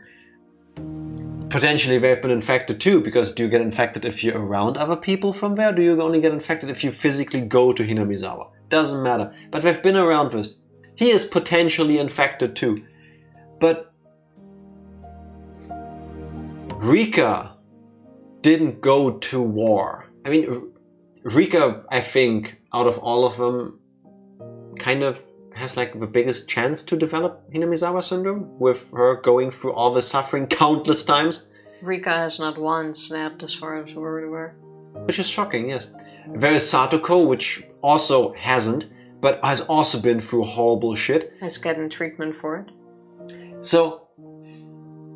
You mentioned the people there where your comparison doesn't make sense. Keiichi, as far as we know, doesn't get treatment, and what triggered his Hinamizawa syndrome was finding a newspaper. So it made him paranoid. Yeah. Nobody said it needs to be a big pressure. Yeah. I guess being at war is a different kind of pressure for some people. For me, that would be like the top end of things, but... And you can't really compare pressure when it comes to humans. Some people... Yeah, that's true. Get depressed when their nail break, for example. Some people get burned out when they have too much work to do. Some people go into a bore out when they don't have things to do. And for others, that's the perfect life. Yeah. Like, I would be like, you want to pay me for not doing anything? So you can't really say... Yeah, it's a very... Stress, pressure are very, very... It's very personal. Subjective things to experience. That's true. That's right. Well, there's nothing to worry about. A subjective symptom of the initial stages is a paranoia akin to that in depression. Once you notice it happening, you can teach yourself to relax emotionally and physically by using my breathing method. And you should also get at least 9 hours of sleep a night over a 1 week period. That's how you prevent it from worsening. In fact, all of Hinamizawa's soldiers under my direction, not even one died mysteriously. Okay, I know I just nitpicked, but I feel like I need to nitpick again. Apparently, Hinamizawa syndrome has been around for like what, over 1,000 years, Tifa? I guess, yeah. And it took the great magical Hifumi Takano to figure out that a breathing technique and a bunch of sleep can just make it effectively go away. I mean, not go away, but it's dormant. Really? Apparently, yes. Nobody over 1,000 years figured out, hey, you know that one guy that is super chill and sleeps a lot? He seems fine. Maybe we should all be like that? I bet he only slept like 8.5 hours. 8 hours 59. Time to get fucked by nature. As he talks, grandfather started demonstrating the Takano breathing method and a bizarre exercise technique. I wish I could see that. According to him, this technique relaxes the body and lets blow and lymph... blow? Blow? We're doing cocaine now? No, Tifa. According to him... Before you get another run. To be fair, people didn't figure out to wash their hands for most of history. Psycho? Sure. I hate it, but that is a good example. Okay, yeah, fair. Yeah, true. Yeah. That, yeah. It feels so weird sometimes when you think of stuff like this and when you go, how did we not figure this out earlier? And to this day, some people don't properly or even regularly wash their hands because they're fucking disgusting. According to him, this technique relaxes the body and lets blood and lymphatic... That was lymphatic, right. Yeah. According to him, this technique relaxes the body and lets blood and lymphatic fluid flow smoothly. As a result, you relax emotionally too. So I imagine he is like massaging the lymph nodes or something, which might look strange if you don't know what we're doing. But the movements involved in the technique are so weird. I had to look away because my grandfather looked so silly. Yeah. That was the one thing about his research that I felt bad about. Oh. Grandfather asked me to do this exercise too. I don't want to make him sad, so I do it when instructed. I really think it's like, I mean, you probably do like jumping jacks or whatever or something to that sort to get your blood pumping. But the lymph nodes don't have their own flow as far as I'm aware. So you would need to like, I guess like massage them. I think there's some like in your neck. You have some in your neck, under your armpits, and then a whole. Those are the four I think that I'm mostly like. Those are the four I feel when I catch a flu or something. In your legs, like the inside of your thighs, you also have. There's a whole bunch, yeah. I'm not sure where all of them are located. I know it's a sound novel, but I would have loved to see this or get a more detailed description of what that looks like. Massaging the lymph nodes is a common idea in Japan, but I don't know how you go about doing that. Well, Same. You massage them, I guess. Technological progress is exponential, but we're not at the point where it accelerates. Yeah, unfortunately. And even if we do, people start thinking, you know, we haven't had any like measles outbreaks in a while, so clearly we don't need to take the shots anymore for it. Yeah, but they cause autism. No, they don't. They don't! I'm glad to hear that. Hideo Noguchi died in the middle of his research, so please be careful, okay? I think there is some fucked up poetic feeling about a person named Noguchi dying before finishing his research because that's no good. I'm sorry when I said that. Not your worst. Not the best. The moment you started, I'm like, what's he gonna make of this? Because I do not see it. The moment I started, there was a part like in the back of my head nagging me like, don't do it. Just excuse yourself. Always do it. Yeah. However... Excuse you? Other old man. However, Noguchi-sensei's great work is still acknowledged even after his death. As a researcher, I'm sure that was his long-term goal. Grandfather tells me about Noguchi often. He was born as the son of a poor farmer, but he studied hard and became a doctor. However, he was mistreated because of his background, so he left Japan. He was a lower, middle, upper class citizen. We could tell from looking at him. Listen to it more, Jack. No. My favorite letter is X is the premier place for voicing out your intrusive thoughts. Even though they're bad, because we all have them. I want to hear every single one. Yeah, we all have them. Sometimes. I never have intrusive thoughts. Tifa, you exclusively consist of intrusive thoughts. Noguchi found the source of syphilis through very, very unethical ways. Okay, used to be on my money. I didn't know that's an actual person. I thought it was just another character that they brought up. Same. He moved to the United States. There he made many accomplishments as a researcher. He discovered a vaccine for yellow fever. Grandfather's background is somewhat similar to his, so he often said that of all researchers he admired him the most. He died in North Africa, while he discovered a vaccine for yellow fever. He heard it wasn't effective on yellow fever in North Africa. He went there to research it, came down with the disease and died. A researcher losing his life for his research. Sometimes that is a test of a researcher's courage. In that sense, Grandfather is very brave to visit Hinamizawa himself to gather information. He himself says he may already be infected. Although my grandfather estimates from ancient texts that the Hinamizawa syndrome was only a menace centuries ago, and now it's no different from the usual bacteria that share a symbiosis with humans. Many people became ill with the disease during the war, but that was because they were in an extremely abnormal situation. Thank you, that's what I was trying to say earlier. In today's peaceful environment, it's almost impossible for a person to develop symptoms. He sounds very optimistic, but he never brought me with him to Hinamizawa, so maybe he isn't as optimistic as all that. However, since I live with him, there is a possibility that I'm already infected as well. But I'm not worried at all.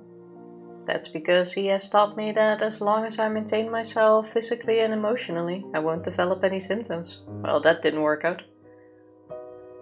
I know all about the horrible terminal symptoms of Hinamizawa syndrome, but I'm not overly fearful of them. I'm not gonna write this down as a theory, but if we're gonna go with all the horrible fucked up shit that Takano is doing is because of the symptoms of Hinamizawa syndrome. It's not aligned with the other symptoms. Or is it not aligned with anything we know so far? Heightened paranoia? Yeah. She hasn't really shown heightened paranoia. Tifa, there's very clearly something off with her that she's willing to go to the lengths doing the stuff she does that we see in chapter 7. Yeah, but I wouldn't say that's caused by paranoia. I don't know. I can't read her mind. It's ambition, motivation, desire. Sometimes they can look the same. Nah, there has been nothing so far in any of the chapters where I would connect paranoia with Takano. Grandfather is enjoying his conversation with Koizumi. Tifa's allergic to the word mister. I find that weird. She's a little kid. Understandable. What? I didn't say anything. I said my line. That's understandable. Oh, I didn't know you wanted to hear that again. She was in a good mood while doing what she did. Yes, that's how I did take it at face value too. But was she really? I mean, probably yes. I think I'm just beginning to see things because I want to see things. Yeah. Paranoia definitely does not fit any of her emotions we have seen so far. I'll take you guys' word for it. Psycho, I believe you. Mania. Only when Psycho says it. Or somebody that isn't you, Tifa. Koizumi told him some people showed great interest in his report. They even want to come over on Sunday the week after next to meet and talk to him directly. That was literally the first lines of this conversation. Why do we go in circles? I didn't want to say it, but... Interesting. With the rapid advance of modern medicine, unexplored frontiers are steadily dwindling. Was it possible that Hinamizawa syndrome my grandfather discovered might be a new continent in the field? It will be decided in 2 weeks. It sounds like there will be more than one person coming. And it also sounds like they're all important people in the society. They're all rich and famous, yet they aren't satisfied with just that. They all want to be involved with something that's worth an international award. This is a chance to gain assistance and sponsorship at the same time. I'll see you in 2 weeks. I'll make sure to be here. Good luck. Thank you very much. I owe you everything. It's too early to say that. Let's wait until you find some sponsors. When the time comes, let's have a toast with that treasured wine of yours. That was the last of their conversation. My grandfather kept his head bowed until Koizumi was gone. It sounded like he set up this great chance for my grandfather. So I bowed my head just like him. Did you hear that? Finally, there's a chance for me. There are people who are interested in my report. I know, I heard. And now you'll have people to fund you and people to help with your research. Well, that's not set in stone yet. Although he didn't want to admit it, he had a good feeling about it.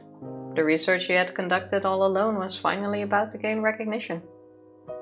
Sunday the week after next. Quite! I'll be busy. First impression depends on my presentation. I have to rearrange my data. No, I should probably practice explaining things in front of people. Anyway, I have to make sure I don't forget anything. Boy, it will be a lot of work to rearrange your data. Your handwriting is so bad, maybe you should write bigger. Anyway, I'll be busy. The next 2 weeks will go by fast. You're right. I'll help you too. All the formalin jars have to be dusted. Also, we'll need to straighten our rolled up documents. Do you think leaving them laid out under the rug overnight would fix it? We have plenty of things to do. Mio, could you help me? Of course. I'll skip school for it. No, you can't miss school. We laughed together, thrust our fists into the air, and motivated ourselves to work hard towards the week after next. Ganbatte! Fight on! Since that day, my grandfather spent more time in his study. And then he works himself to death. It's not easy to create a report that you're going to show other people. Copying machines hadn't been invented back then, so everything had to be handwritten. He knows it somewhere, but he just can't remember where he put the data he needs. As for me, I have to make sure I have enough guest cups to serve tea, so I'm counting them. Do I have enough tea leaves? Maybe I should get something to go with tea. My grandfather knows nothing about these things. There's a whole list of chores to do. I need to clean the windows so the room will be bright. And what else? 2 weeks pass quickly while we busy ourselves getting things done. What a wonderful 2 weeks it is. I can finally feel that I'm actually doing something to help my grandfather with his research. I hope the day of the meeting will be a memorable one for him. So really quick, this is all happening while she is standing. This is all a flashback she is experiencing while standing outside in the rain after drinking too much at the party to celebrate the decision to set up the earache clinic in Hinamizawa as a front to study Hinamizawa syndrome. No, that is also a flashback because it started with her arriving with her people in Hinamizawa My and God, sitting it's in Inception. the car. She already is in Hinamizawa True. when the flashback started. Yeah. It says layers. We even saw her in her Yeah. army uniform. I hope that day will be a beautiful and a clear one. But it will be raining. We're basically having like 4 parts of her life that we're going back and forth with. Just as I wished, the day is beautiful.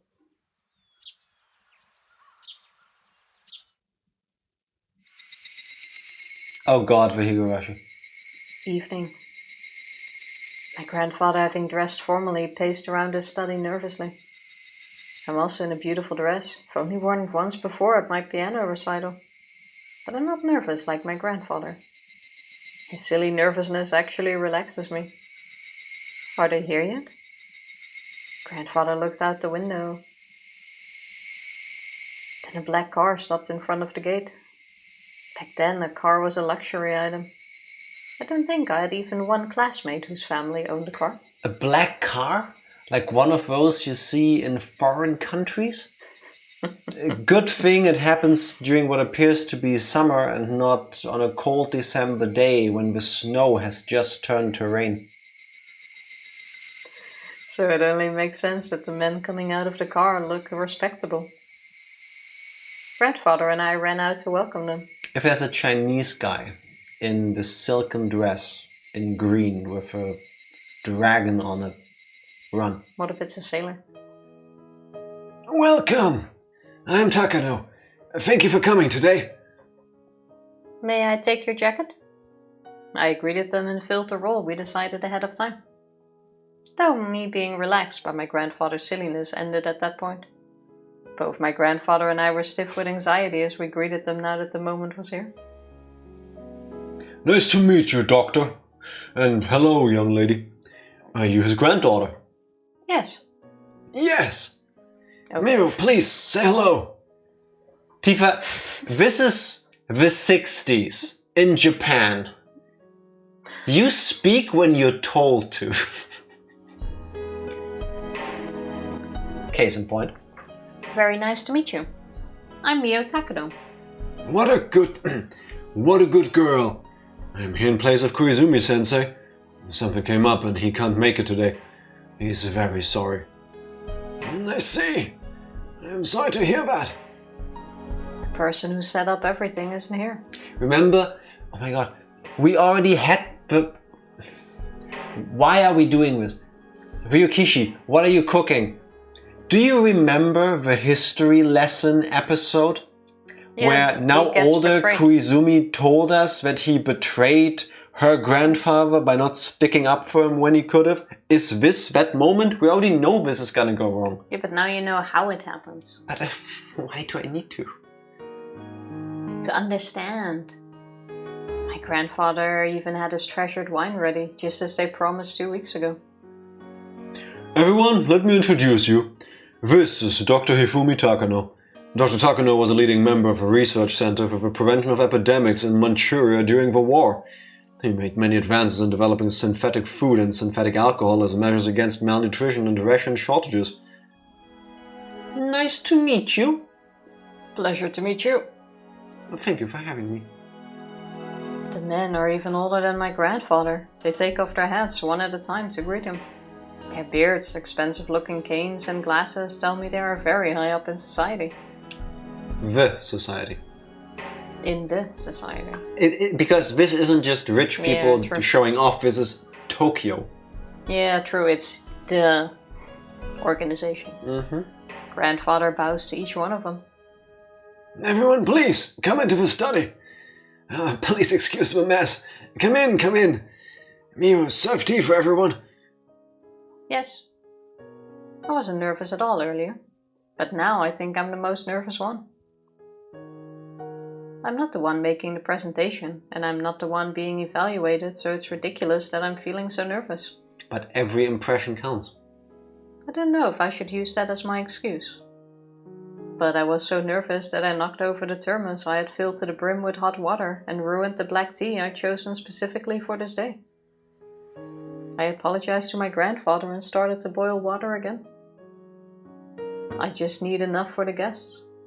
By the time I had cups of tea and cookies ready, grandfather's presentation was at its key part. It pierces the blood or lymph vessels and spreads to the spinal cord, and from there it travels along the cerebrospinal fluid to the brain. I've confirmed many cases of encephalitis after autopsies. Eosinophilic menin... Fuck off. Fuck all the way off. Dude, Nobody needs those words in their Meningoencephal- life unless you're in medicine. In which case, nice, thank you. Meningoencephalitis. No joke is a fuck you. No one gave you the joker. Read it! I was going to, even if anybody had, don't worry. Okay.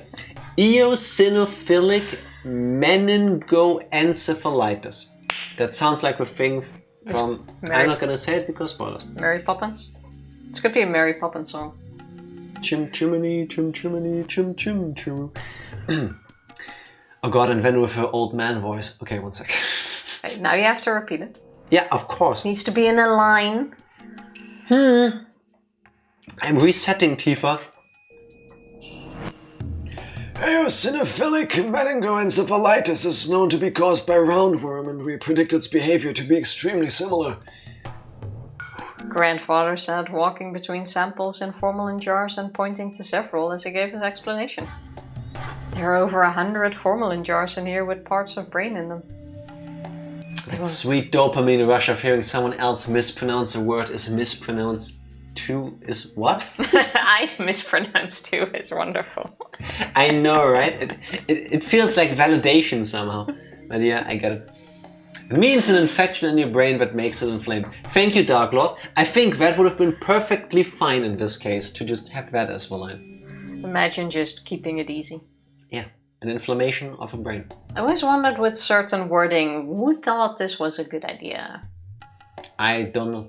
Especially when you write it down and go like, people need to say this. Well, to be fair, if you study medicine, all of these parts of a word mean something, and in their combination tells you, just from looking at the word, what the symptom is.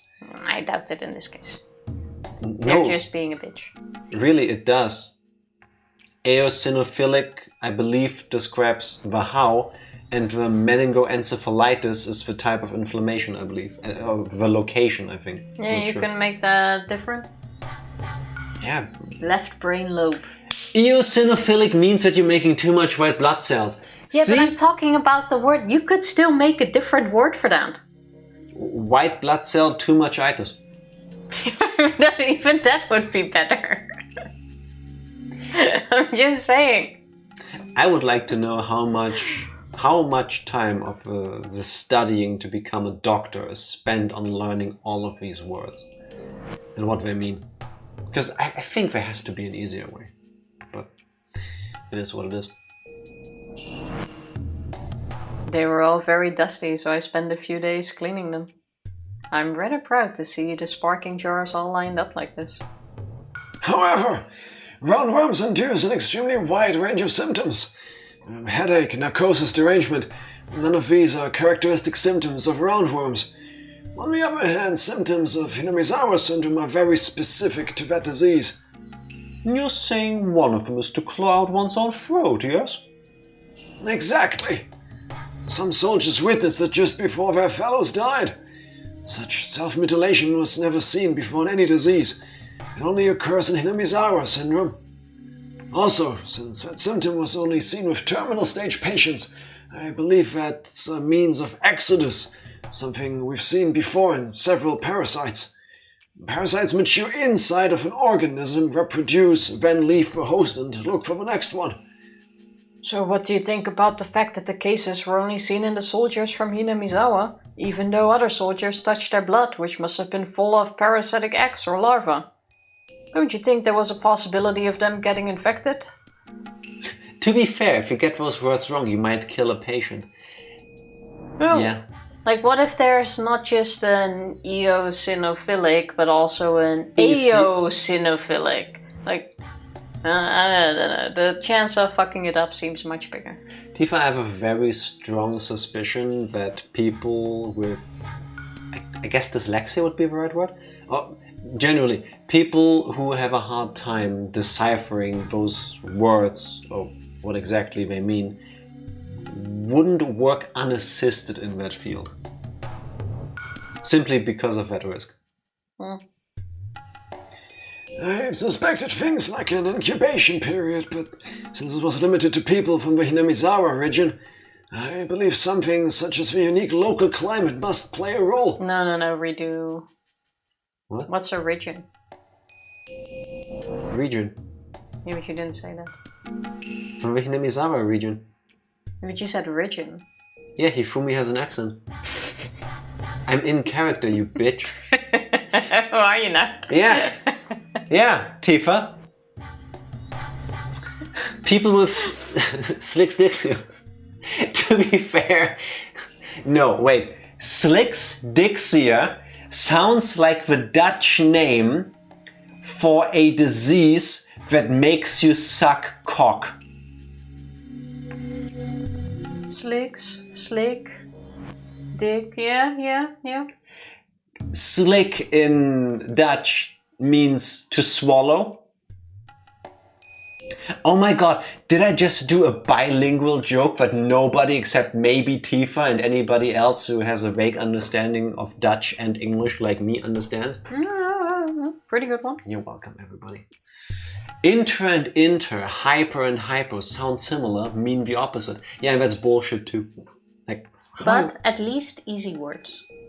to spell, yeah. But again, they are very similar too, and they sound similar as well. So like, we can do better with language, I want to say. Jack is turning into a Dutch. Ah! Is that better or worse than French Jack from yesterday? Wait, if Jack is turning equally French and equally Dutch, does that mean Jack is actually turning Belgian?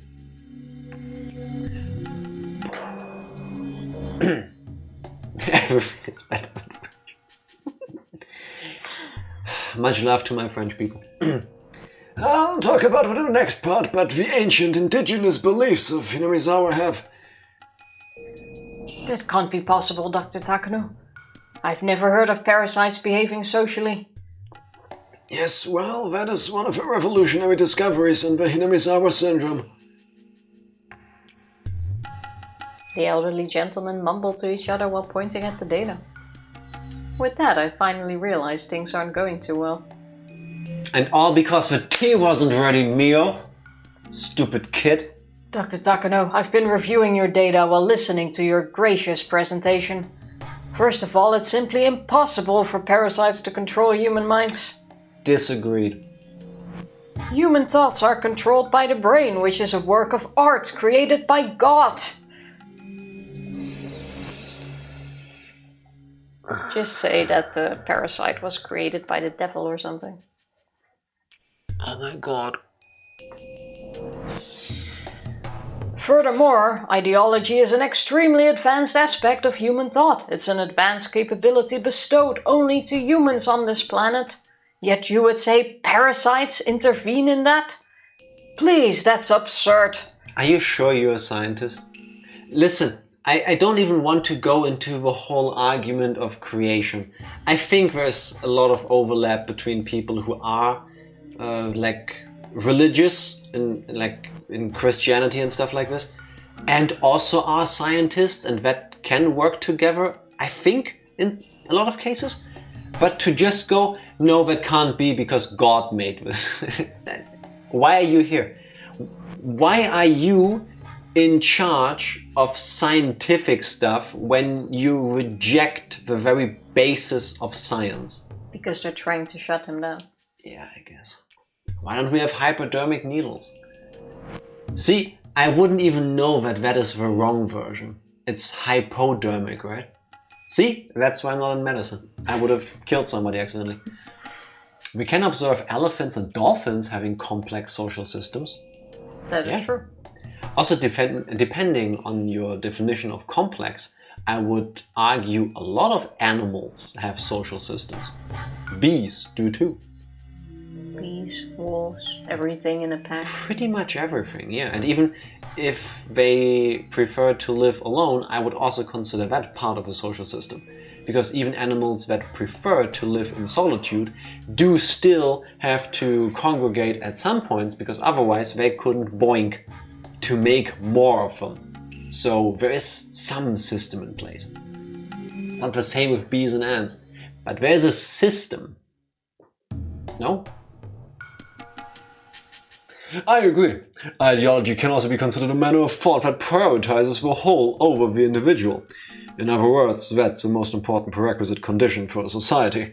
There's no way parasites would be gifted with that when their only demand is to pass on their genes. In the field of biology, there never once has been a discovery of sociality or eusociality within parasites. In German, we have this beautiful phrase, Ausnahmen bestätigen die Regel. Exceptions confirm the rules. Something can be a rule that applies to everything, but there can be exceptions. That doesn't mean that the rule that normally applies doesn't normally apply. It just means that there can be exceptions.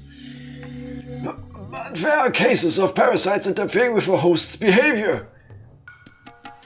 You're misunderstanding one thing, Dr. Takano.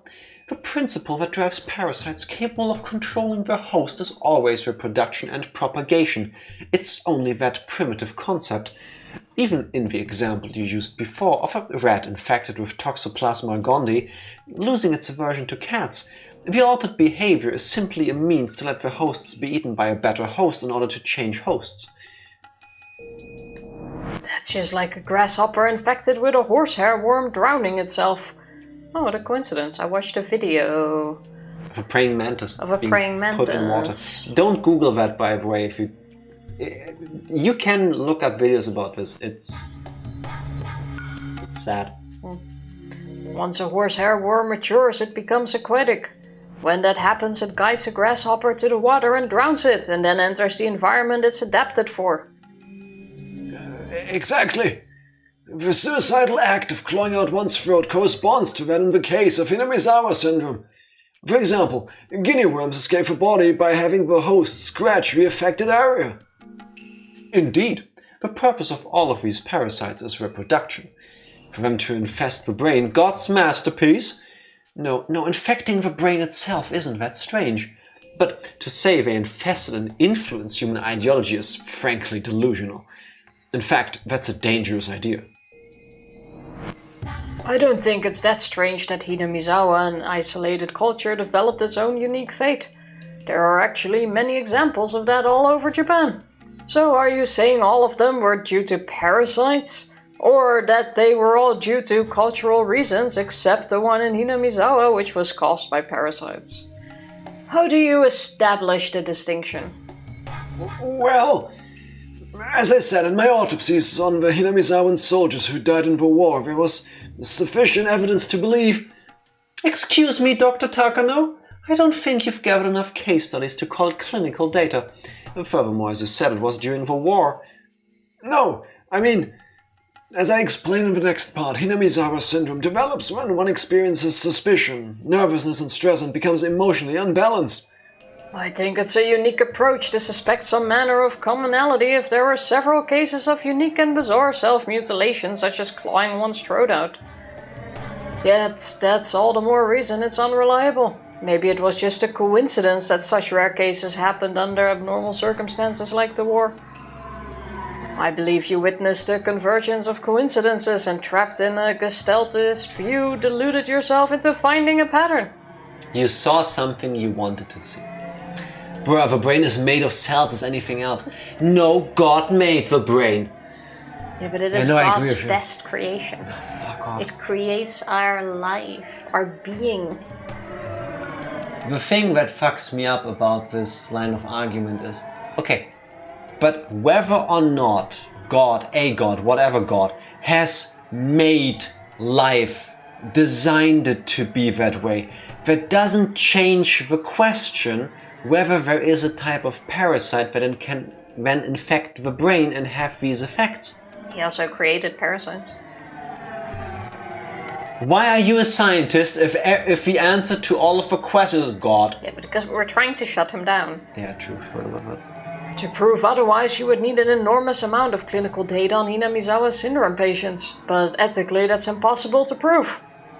The natives' act of recognizing it as a curse suggests it's more within the realm of culture-bound syndromes. You think that it is a delusional parasitic disease? I hate to say this, but I think you admire the beliefs of the Hinamizawans a little too much, and as a result, you yourself have been taken in by their culture-bound reactive syndrome. And actually, that happens quite often with people who research more unusual fields of study. We're trying to be careful ourselves.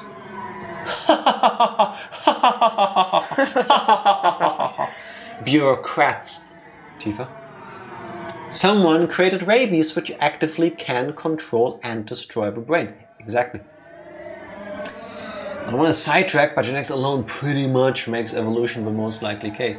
Yeah, but just to entertain the idea, if you want to go, so why is... Basically, let me rephrase this.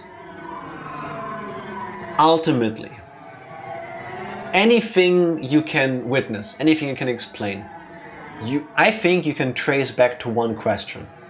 Why? There's light in this room, that's how you can see us when there's the internet, electronic transmission, all of this. Why does this exist? Why does this planet exist?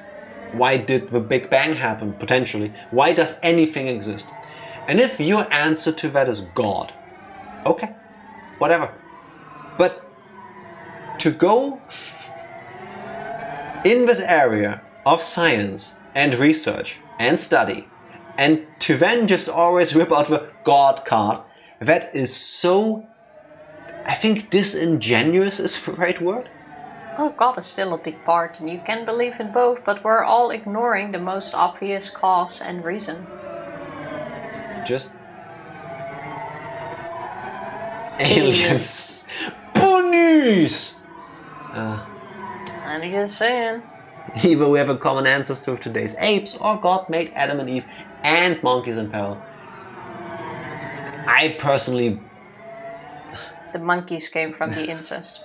I want to say I believe in science, but I don't think that's the right way of putting it. Because I don't think you can believe in science, really. Because science is science. It's data, generally. So, I think the scientific approach is the correct one. Ultimately, for me at least, the question remains, where did all of it come from? Regardless of what the answer is, if you're in a field where you research things, if you're a scientist, I believe the moment you come up with God did it, you deserve to be smacked across the face. Maybe you don't have the answer.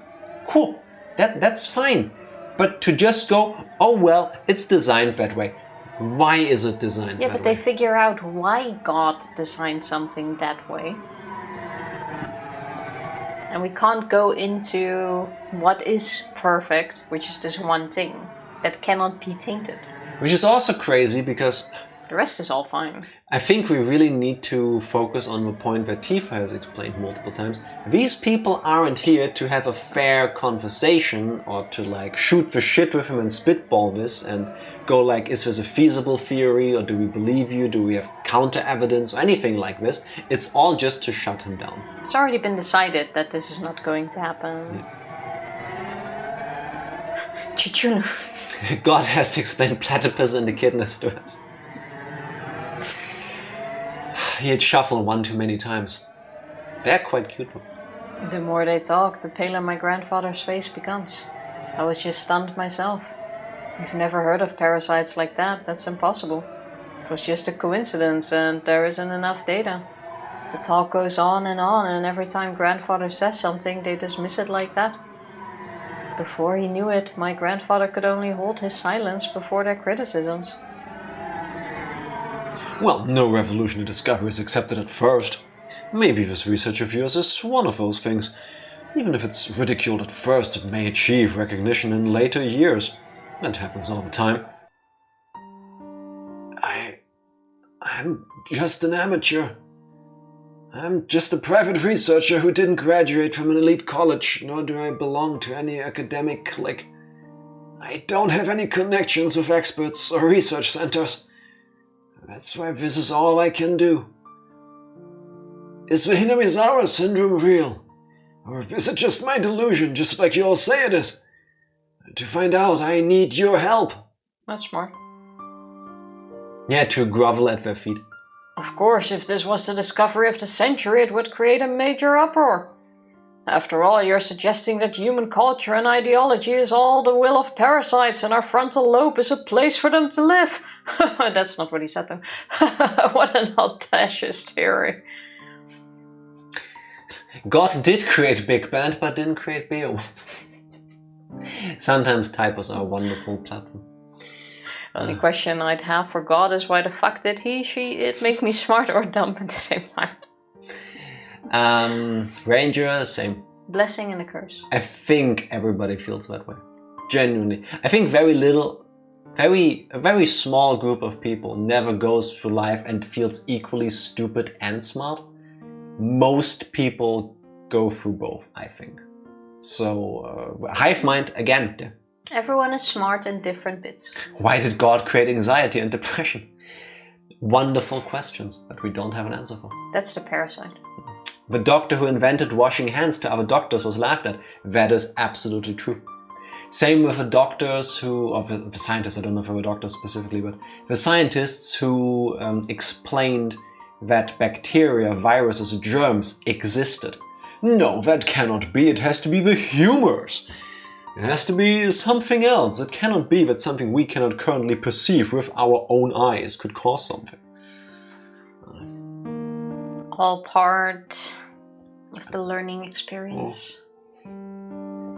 If a link between the existence of the Hinamizawa syndrome and the disease carrier's belief in oyashiro-sama could be established, then it would be possible to explain all religions, no, all cultural divisions on Earth. What a magnificent and unique idea. Dr. Takano, instead of showing people like us your essays in secret, you should publish a book about it for the general public. Grandfather looks at the ground, his fist trembling a little. But their words were far too cruel. I don't know anything about academics. I'm just a little girl. Real quick, I'm just a little boy because instead of showing people like us your essays in secret, you should publish a book about it for the general public. I understand that's supposed to be a dig at him, but at the same time, like, okay. I don't know exactly what they're talking about, but Grandfather worked so hard by himself until today. But to prove his research and delve further into it, he needs sponsors. Yet, those sponsors are casting him away, calling his research a delusion. That's outrageous. Like asking which came first, the chicken or the egg. The egg, that's why it's my favorite letter. Always egg.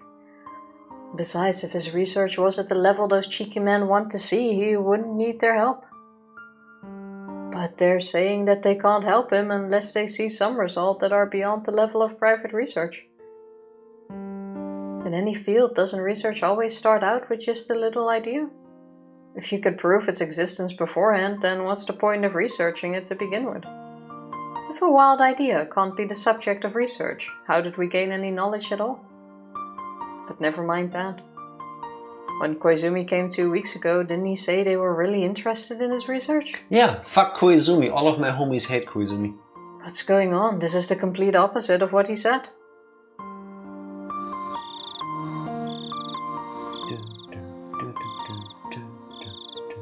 Are we finally back to today? Oh, sorry, the later part of the flashback? This is where the after party, I think. I hope so.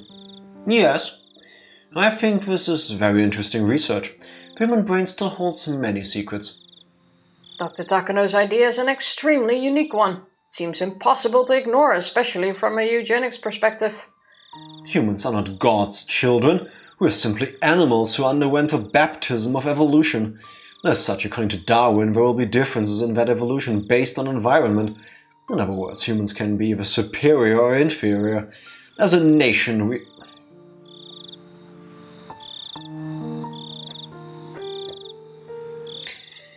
No, I'm not going to do everything I want to do. As a nation, we must think how we can maintain good bloodlines and how we can leave good genes behind. If we do not raise that as a national policy and research towards it, then by the next century mankind may fall to a fatal position on the hierarchy. You racist shit stain. Doctor, we already knew this. Yeah, but it still makes me angry. Dr. Takano's research has the potential of encompassing more than just parasitic diseases. If the evil, inferior humans we shouldn't let breed. If the evil, inferior humans we shouldn't let breed can actually be explained by a disease instead of genetics, then it becomes impossible to correct their behavior through surgery. Oh, it becomes possible.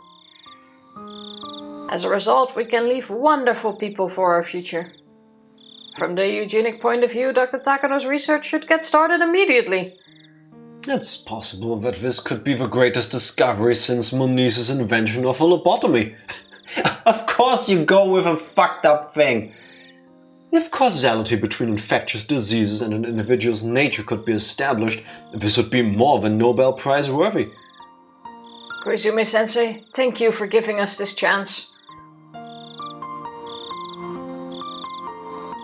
Oh, now I'm him again. Takano-kun is a single-minded and passionate man, but he is not good at dealing with people. He's been working on his research all by himself.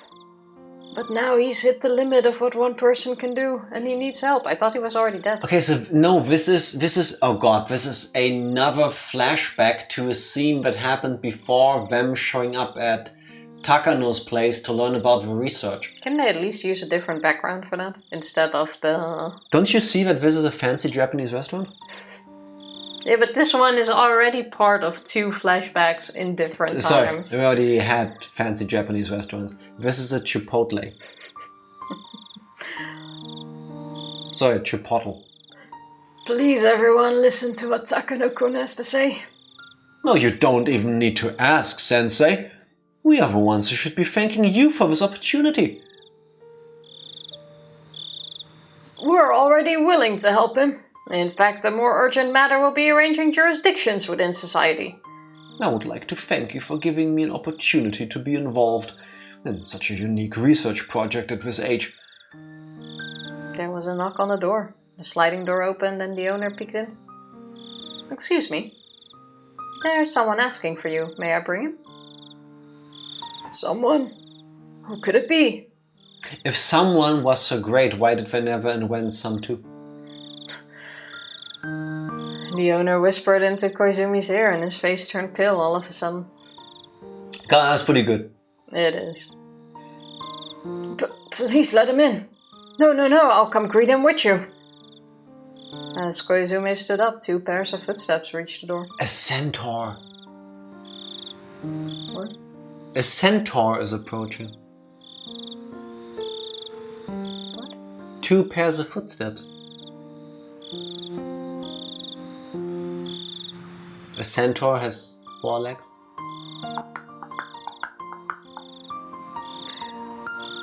No. Now the quality is decreasing. Sorry, I have brain worms. Double answer. You can never leave, Psycho. Sensei, I didn't expect you to be here. How many old people do there need to be? This old people, however, is different. Koizumi-kun, long time no see. I have something I need to tell you today. Yes. If you need to tell me something, I'm all ears. Please, go ahead. The old man known as Koizumi was not someone whose status could be taken lightly. Although he had retired, he was still powerful enough to wield great influence as a fixer. So from his meek attitude, it was easy to figure out what kind of person this man must be. A fixer. The old man held on to his bodyguard's shoulder as he walked. He had an expensive-looking cane in his other hand.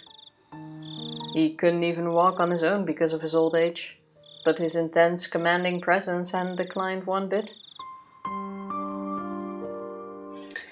I found there's a sushi Japanese place in town that I can reach at my lunch. I'm gonna have some bulgogi and takoyaki. Ooh, please enjoy. But enjoy.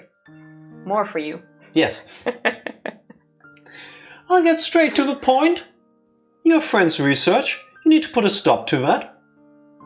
Huh? What do you mean? Koizumi-kun. He must take his knowledge of Hinamizawa syndrome to his grave. Nobody should touch it. If anyone looks into it, well, if you poke a bush, a snake will come out. A big fat snake, too. It would pain me just to watch you get swallowed by it. That's why I'm here, to give you some advice. Can your friends wait for a little? So how about it?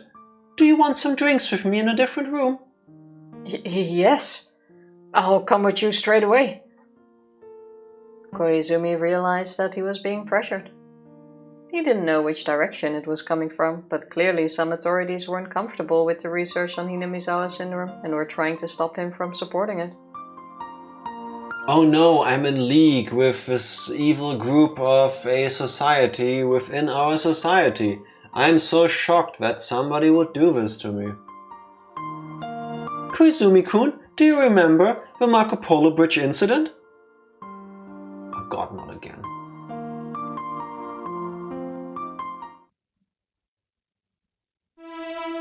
This is utter nonsense. We came here today expecting to hear more objective side. Normally we wouldn't come all the way here for something like this, but since Koizumi-sensei asked us, we didn't have a choice. This really was a waste of time, but in a way it was a good thing we came. We were able to give you some advice. You should take up bonsai instead of wasting the rest of your life on this. Bonsai is great. Bonsai is great. I agree. It's not healthy to just stare at formalin jars in a study. But it sure is a unique subject. If you want, I'll introduce you to the chief of a publishing company. The general public loves things like this, you know. They aren't even trying to hide their hostility. They're laughing at my grandfather, denouncing him, and saying things to degenerate not only his research, but his personality as well. To what him? To denigrate. Exactly. That's what I said. No, you said to degenerate. Oh. If they are simply trying to provoke him. And any response would just be giving them what they want.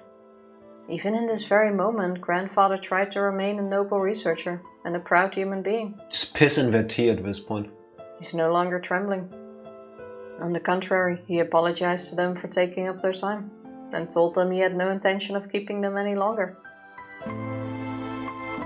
We'll give this article back to you. Though it'd be so much easier if we could actually call it an article. One of the elderly gentlemen tossed it back to him. Dick. Grandfather couldn't catch it in time. The article he worked so hard on fell into the ground, and the paper scattered all over on the carpet. The elderly gentleman left the study without even apologizing for it. Everyone else followed suit. Can they really be gentlemen if they act like this? As they left, they trod all over my grandfather's article. It looked like grandfather's expression didn't change, but I could see it warping. I could see the wall of research he bore crunching and warping sadly. I jumped. I grabbed onto the elderly gentleman's leg. I don't hate him. If I were asked if I hated him or not, the answer would be yes, but that's not the point here. Wait. I don't hate him. I mean, I do hate him, but that's not the point here. What I really can't stand is this foot stepping all over my grandfather's article. Don't step on it! Don't step on it! Grandpa worked so hard on it! Don't step on it! I just want to move the foot that's standing on his papers. And instead he's gonna, without lifting his foot, he's gonna turn it to just crumple it up even more. But the foot doesn't move, no matter how hard I push or pull, as if it's rooted to the floor. I felt someone grabbing me from behind. The grandfather. It was my grandfather. Please excuse my granddaughter. Don't worry about this. We'll clean it up. Don't! Don't step on them! I'm telling you not to stamp on my grandpa's article! My screams don't mean a thing to them. They completely ignored my screams. They continued to step on the papers and left the study. Only my grandfather and I remain in there now. My grandfather is still grabbing the back of my collar. I don't have any words left to say, only cries. He's determined not to show any emotion. He doesn't even open his mouth. So I have to cry for him. Just then, my grandfather slapped me in the face. It startled me. I'm crying for him, so why did he slap me? And then I understand. He is the one who wants to cry, but he's enduring, so I shouldn't cry either. I wiped my eyes and my runny nose, and I silently turned my eyes to the papers on the carpet, just like my grandfather. Don't worry about her, she has problems with chickens. Yeah, she does. Sorry, Mio. I don't understand why he's apologizing. 'Cause he just slapped you. I thought he was going to complain about their rudeness. If I had worked harder, this wouldn't have What happened. the fuck? Are you Hifumi? Oh. I don't know why I keep thinking that's Mew. Same color, I think. I think Tifa is Slick Stick. When they cry. All of them do. If I had worked harder, this wouldn't have happened. Until today, you helped me so much, and it was all for nothing. Sorry about that. How courageous he is. Even after that disaster, he's still concerned about me. So much he just slapped you, yeah. Obviously, it wasn't a hard slap. Mm-hmm. I shook my head and put my hands on the floor. I tried to gather up the papers, but then they began to fall. My tears are overflowing again, blurring the ink on the paper. These are all handwritten by grandfather. He was so happy that finally there was someone who understood his research. He was so happy. He spent all night writing these. But they stepped on them. Is he gonna die now from Hinamizawa syndrome? I think he died of a heart attack. Do we know that? Because now I'm pretty sure he didn't get the right amount of sleep for at least 2 weeks, and that was a stressful situation for him. I don't want that to happen to anybody, but given the previous explanations, I feel like this could lead into it. Yes. With the whole he spent all night working on this. But I'm quite sure it was said he died of a heart attack. During the whole explanation about the war thing. It might as well have stepped on my grandfather's very soul. I didn't work hard enough. If I had done more, this wouldn't have happened. Sorry. I'm so sorry. I'll work even harder. I won't give up because of something like this. I don't know if he's saying that to me or to himself. Don't worry. God is watching. I have to believe that I'll gain recognition. That day will come. That's why I have to keep working harder. Grandfather says that all the time. But I know the truth. God only plays with people's fate. And brains. He doesn't save anyone out of goodwill. That's why he let this happen to my grandfather, even though he's worked so hard and so humbly until today. That's why he let such a horrible thing happen to me when I was still an innocent girl. Grandfather keeps repeating himself, but I know the truth. God exists. The existence grandfather believes in is real. But there's no mercy to be found in God. He delivers unreasonable fates and makes us call it a challenge.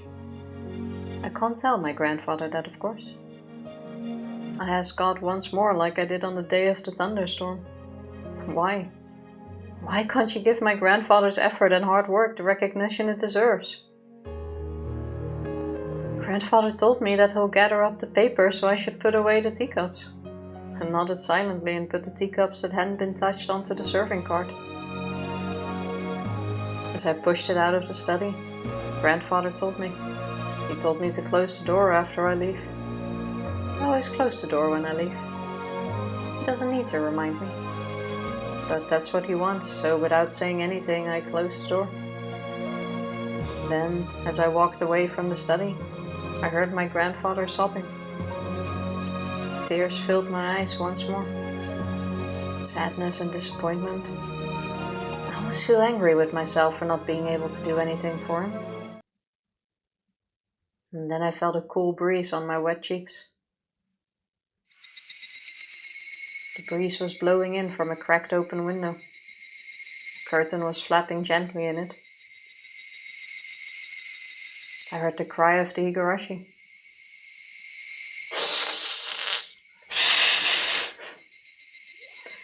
As I listened to them, I calmed down gradually. If I can ease grandfather's pain by crying, I'll cry in his place. But that won't help. On the contrary, he started to cry because I did. I'm being useless here. I remember that day. I remember the reason why I'm alive now. If he hadn't come and saved me, I would have spent the last days of my life lying in the corner of the bathroom as a human-shaped piece of meat. Grandfather saved me. He gave me back my rights. The right to walk, the right to stand up, the right to wear clothes, to eat, to speak, and the right to think. In other words, the right to live as a human being. Grandfather took action right after he got the phone call from me. He found my house, and he found out which orphanage I was sent to, after struggling through the sloppily filed records of the public office. Then he saved me. Of course he was working on his research then. He spent his precious research time on saving me, a perfect stranger. It's all Takano's fault. If only she didn't need to be saved, he would have had more time to investigate. That's not true, by the way. I vowed that if his heart failed, I'd rip my heart out and give it to him. But of course, his heart is fine. So he doesn't need a heart. He needs something else that's equally important. That's something only I can give him in this whole world. Godhood? Clenched my fists, seeing the meme. Yeah. And held them so tightly that my nails left marks. Where are we going with this? I now know what I'm supposed to do with this new life as Mio Takano. I finally know. I know the reason why the new me was born. I know the purpose of Mio Takano. A big decision that inhabits a tiny soul. If my life is heavier than the earth, then my decision is heavier than the earth. I thought I knew of my grandfather's greatness, but I actually didn't know the half of it. I love the speed up version. Is that a remix of that one song? It's faster.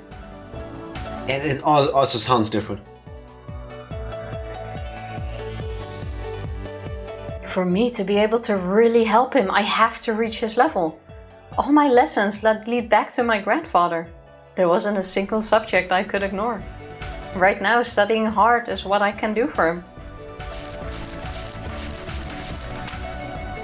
Flip the pages to the beat. Oh yeah, go become a piece of shit. Kill the kids, become a god. Oh yeah, do the Higurashi dance. Yeah, yeah, Stab. yeah. Stab, shoot and shoot. Kill the kids and cut, and cut, and gut, and gut.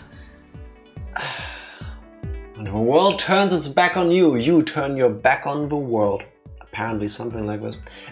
Before we feels like it. become homeroom teachers and turn our backs on the world, I need to pee.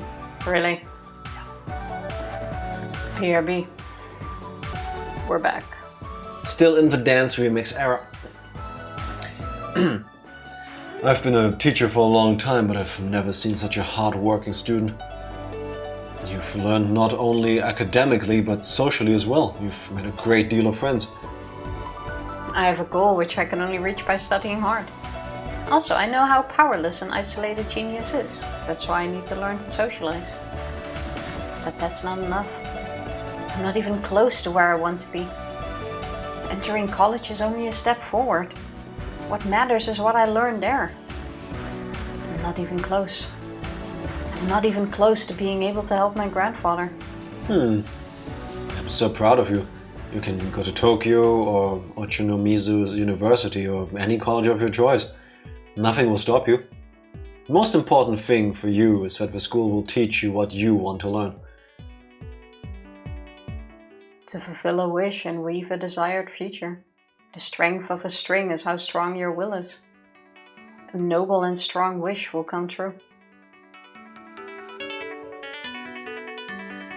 Do I have what I need to be able to truly understand Hinamizawa syndrome and help grandfather in his research? I don't need compromises or excuses. The heights I seek are lofty and precipitous. This isn't enough, not even close. My classmates are such idiots, acting as if they're winners in life just because they entered this school. College is simply a place to learn what I need to know. If this self-proclaimed best school isn't worth my time, I'm not interested. I didn't expect a talented woman like you to end up at this parasite research center. I'm sure everyone wanted you, huh? I assume you were interested in something bigger. I want to study and research parasites. I've worked hard to earn the right to study here. Aren't I qualified to learn? Yes, of course. There's no reason why we would refuse someone who got a top score on the entrance exam. Welcome to the Parasite Research Center. People usually aren't that interested in our field. There are too many researchers who study it. That's why there's still a lot of unknown elements compared to other fields. That's quite true. The study of parasites is a mysterious world. Or rather, it's an ignorant one. An ignorant world where the preconception that parasites can't possibly control humans in pervades. And those ignorant people laughed at grandfather and stepped all over his article. There are still many unsolved mysteries in the world of parasites. I'm here to solve them. I came here to help the people who want to solve them. A wish that's guaranteed to come true is not called a wish. That's fate, not a wish. We fate. Fate is an absolute power to control people and the world, not just an individual. I like her determination and I get where it's coming from, but when your mind has been condensed into nothing but this one absolute driving force towards a singular goal, it's very easy to lose your humanity in the process, as is the case with That's what happened. Takano. It's by all means necessary, no? Yeah. Learning isn't enough for me. I have to be able to research with my grandfather. And so I don't ignore the means to gain the help my grandfather couldn't get. Grandfather's research isn't complete just when it's finished being written on a desk. I need the help of plenty of people to present it to the world so his great work will be praised by many.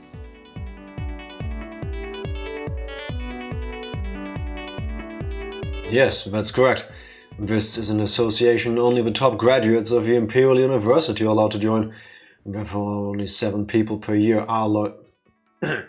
Therefore, as only 7 people per year are allowed to join, it's a small group compared to a normal organization of alumni. However, its solidarity is unrivaled. Thank you for inviting me to such a gathering. I'm honored. I would like to take the lowest seat. Oh no, we can't let someone with such accomplishments and experience sit in the lowest seat. I'm sure everyone will welcome you. Your cabinet minister and several important government officials, company presidents and company advisors will be here. They'll all need you and they'll provide the help you need. Koizumi-sensei belongs to this association, right? He was my grandfather's best friend. What a coincidence. I see. I'm sure Koizumi-sensei will be glad to find out that you'll be joining. An isolated genius is a useless one. People live in society. I cannot believe that the Joker stole from Higurashi. Society is made up of connections between people. Nobody can ignore that. I do my best as an individual, but to gain the power that can't be achieved as a mere individual, I have to rely on my connections in society. Love. Time for Eli's nap. Give him a hug from us. Indeed. Have a nap as well. I hope you enjoyed your lunch already in the meantime. Lunch. Food. It's all for one purpose. My only wish is Mio Takano. Yes. I can't spare any effort. My certain conviction will forge a certain future. Nobody can interfere. Nobody can stop me. I won't allow to die or to roll a 1. I won't admit that diligent efforts can be erased by a mere train accident. I'm going to make all the dice roll 6s. I won't entrust the die to God. I won't give in to luck. The only people who pray to God are people who don't want to work hard. She is the exact antithesis to Rika. At least in the life or in the world we get to witness this in. Whereas Rika was watching what was happening, somebody watching the play, not being an actor on the stage.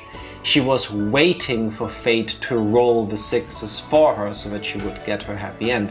Whereas Mio, in this timeline at least, doesn't wait. She is doing whatever is necessary. Also, that's in every timeline, otherwise she wouldn't be where she's at.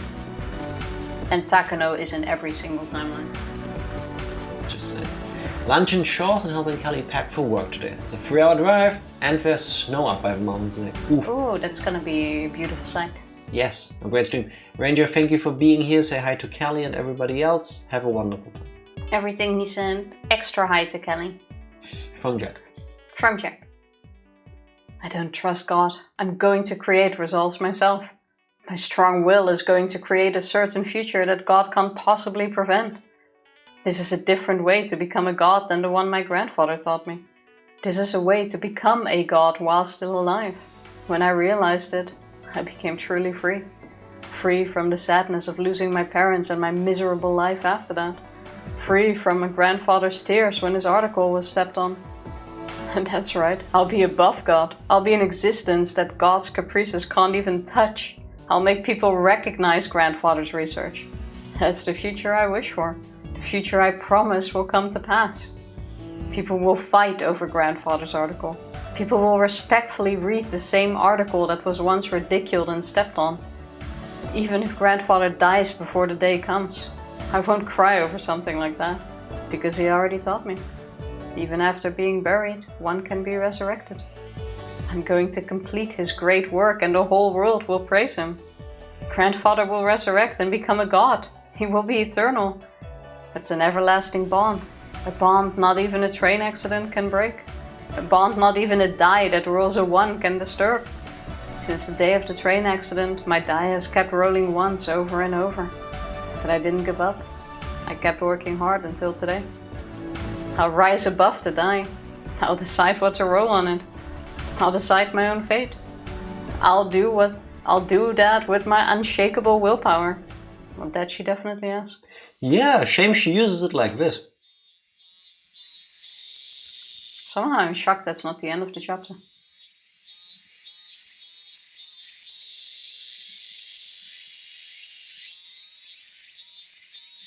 Yes, old woman?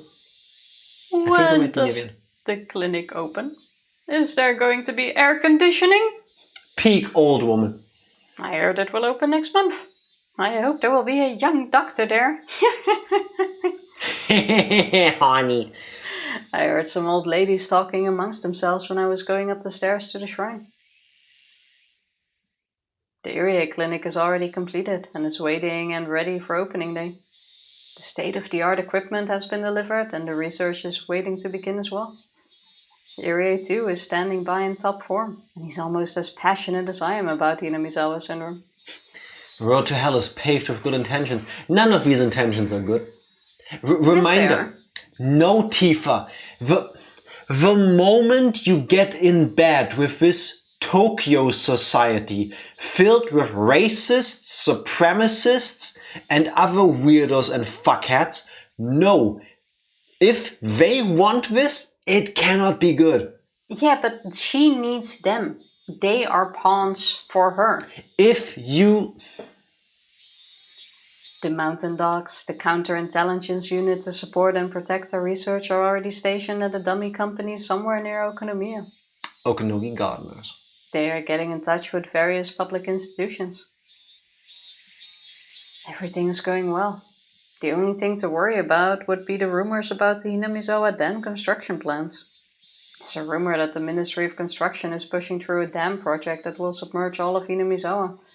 But they're under pressure from several groups. She is gonna be the Okanoki gardeners, the mountain dogs, they're gonna be the ones that kill and dismember the dude. As a means to stop it. None of my contacts have much influence in the Ministry of Construction, so things aren't going well. Even if applying pressure doesn't work, there are other measures. So either way it will come to a deadlock. They're also the ones that kidnap the kid. I think that's been mentioned before in the previous chapter. I'm not being optimistic. I just know that's how it will end. I will conduct research here in Hinamizawa. I'm going to accomplish that with my absolute will. And that's why even if God rolls a 1 on the die and says that he's going to submerge Hinamizawa, I will not be afraid. I won't entrust my die to God. I'm the one who's going to pick up the die and I'm going to roll a 6. I didn't come to the shrine to declare war on the god of this place. I came because I know that you can get a great view from up here. I walked by the shrine and headed to the spot I found last time I visited. It's the perfect spot for overlooking the entire village. The strong wind reminds me that I'm only at the starting line, and that there will be a headwind before I reach my goal. I looked over the village without faltering in the wind. It's like in video games, when you encounter enemies, you're going the right way. Yeah. Grandfather approached the syndrome from a medical point of view, but he also approached it from a folkloric one as well. The strange belief system in this village is proof that the existence of Hinamizawa syndrome was already known of even in ancient times. So it will be extremely useful to research their history too. He hadn't been doing research for hundreds of years, of course. But this place has been here for hundreds of years, and they've been living with Hinamizawa syndrome for that long. Hinamizawa? Isn't that a Game of Thrones character? Should start calling it HS. Therefore, the beliefs created in this place and the legend itself can be considered the foremost researchers. It's simply stupid to just call them old folktales or nonsense. I've been researching them slowly, but they are indeed very interesting. No wonder Grandfather was intrigued by them. I should write all of them down in notebooks and then give them to children that appear to show the first symptoms of Hinamizawa syndrome. Seems about right. Hinamizawa syndrome has many fascinating sides to it. It's just like a kaleidoscope showing infinite light with ever a slight change in angle. It's so much fun to trace Grandfather's research. Finding the same results as him reminds me that I am indeed following in his footsteps, which makes me very happy. This shrine is dedicated to Oyashiro-sama, the guardian deity of the village. But this god the villagers worship is simply a delusion that was created by the parasites. When I solve their secret and announce it to the world, the god of this place will be no more. That's the moment I will take revenge on the one who put me through misery and tested my faith. It's funny when there's literally a yokai standing behind you watching you. Probably. Potentially. That's it, isn't it? This isn't just about making my grandfather's dreams come true. It's also about getting revenge for my miserable life. I went back to the front of the shrine. There's an offertory box there, and I'm tempted to throw in some coins. But you normally offer coins to ask for mercy. I don't entrust my fate to God, so I don't need to give an offering. So I took out money. I'm going to unmask him. But until then, Oyashiro-sama is a god. Okay, in that case I'll show respect for now. It's a declaration of war. I pulled out a 10 yen coin from my wallet. The 10 yen coin I found in the telephone booth changed my life. If it hadn't been there, my life would have ended then. I'm grateful at least for that 10 yen coin. I'm not grateful to the god of the shrine, though. But I haven't forgiven you yet. I never expected anything from you, and I'm here because of my own hard work. Even if you keep playing tricks of fate or keep rolling a 1 on the die, it won't bother me. With my certain will, I'm going to get what I want. My grandfather will be praised and become a god because of the research I'll do in this place. I'll defeat the god of this village and become an existence above even gods. Since when did I care about God, huh? Probably since you had that very traumatic experience where you ran away from a hellhole orphanage and then lightning didn't strike you when you feel like it should have. That usually makes people feel a certain way. This feels like an odd question because I feel like for 20 years we have cared. Maybe because my grandfather often talked about him. Here, this is the 10 yen coin you gave me before. My debt's paid off for now. Is she conflating Oyashiro-sama and the god that gave her the 10 yen coin? Because are they one and the same? I mean, Or potentially. you have people who believe there are several gods, and you have people who believe all gods are actually one. I guess, potentially, yeah. You just keep clinging to your throne and tormenting people with your trials, while I fight my battles to knock you down from there. And so, I chucked the 10 yen I once borrowed from God into the offertory box. Yeah. For a moment, I couldn't understand what happened. The 10 yen coin was supposed to fall into the box. But how can I explain this? That's not what happened. Is the box rejecting her coin? Hanyu slapped it away. Mm-hmm. I aimed correctly. For certain. Who could miss an offertory box anyway? Me, I could. That's not it. Because the 10 yen coin stopped in mid-air as if it got stuck in a spider web. And then it bounced back to me and fell by my feet. Rejected by Oyashiro-sama. That's a baller move. Yeah, Japan is land of 1,000 kami. And one yokai that I don't like. Every shrine has its own god usually, no? A deity. A deity. It was as though the offertory box had refused the coin. Of course, an offertory box is to respect God. But what I did was challenge him. That means this is... Fate. I jumped. Because I thought I was the only one here. Anyone would jump when finding there's someone else standing there unexpectedly. Oh, she can see her. Wait, what? How long has she been there?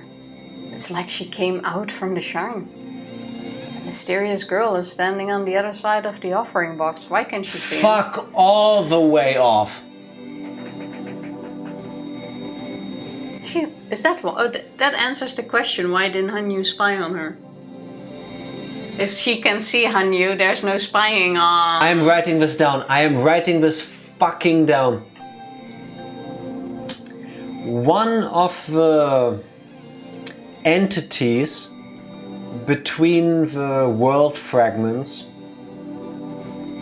is Takano. Maybe not Takano the person, but Takano's essence. Okay. But they live in someone, so you just mean that she has one. I don't know how it works. Maybe they are like the distilled existence of them. Maybe they are like a mirror image. Maybe it's a part of them that isn't them, but is also them in a sense. I cannot explain it properly. But assuming that this is also not a hallucination, we now know that there is two people who can see a yokai. And I think that alone is enough reason for them to be connected. Okay. We have the unshakable, indomitable willpower of Mio Takano, who I wouldn't be shocked if in every reality she turns out like this, and she always goes through these steps, because like she said, I don't care that my parents died, I'm gonna make this happen. There's probably also realities where that didn't happen and she did it anyway.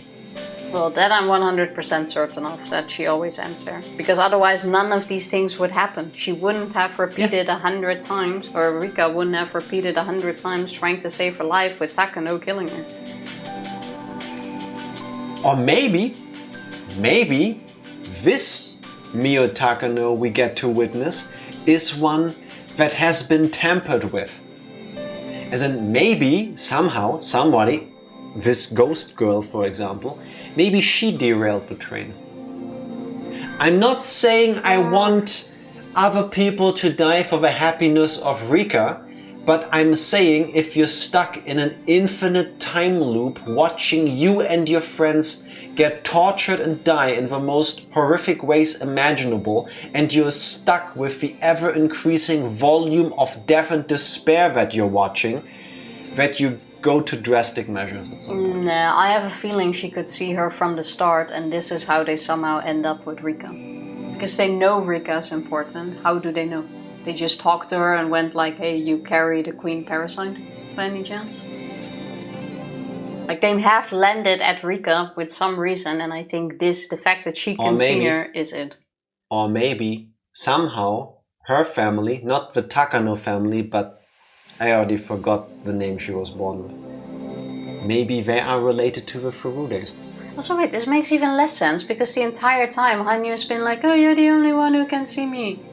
Maybe Hanyu doesn't know that she can see her.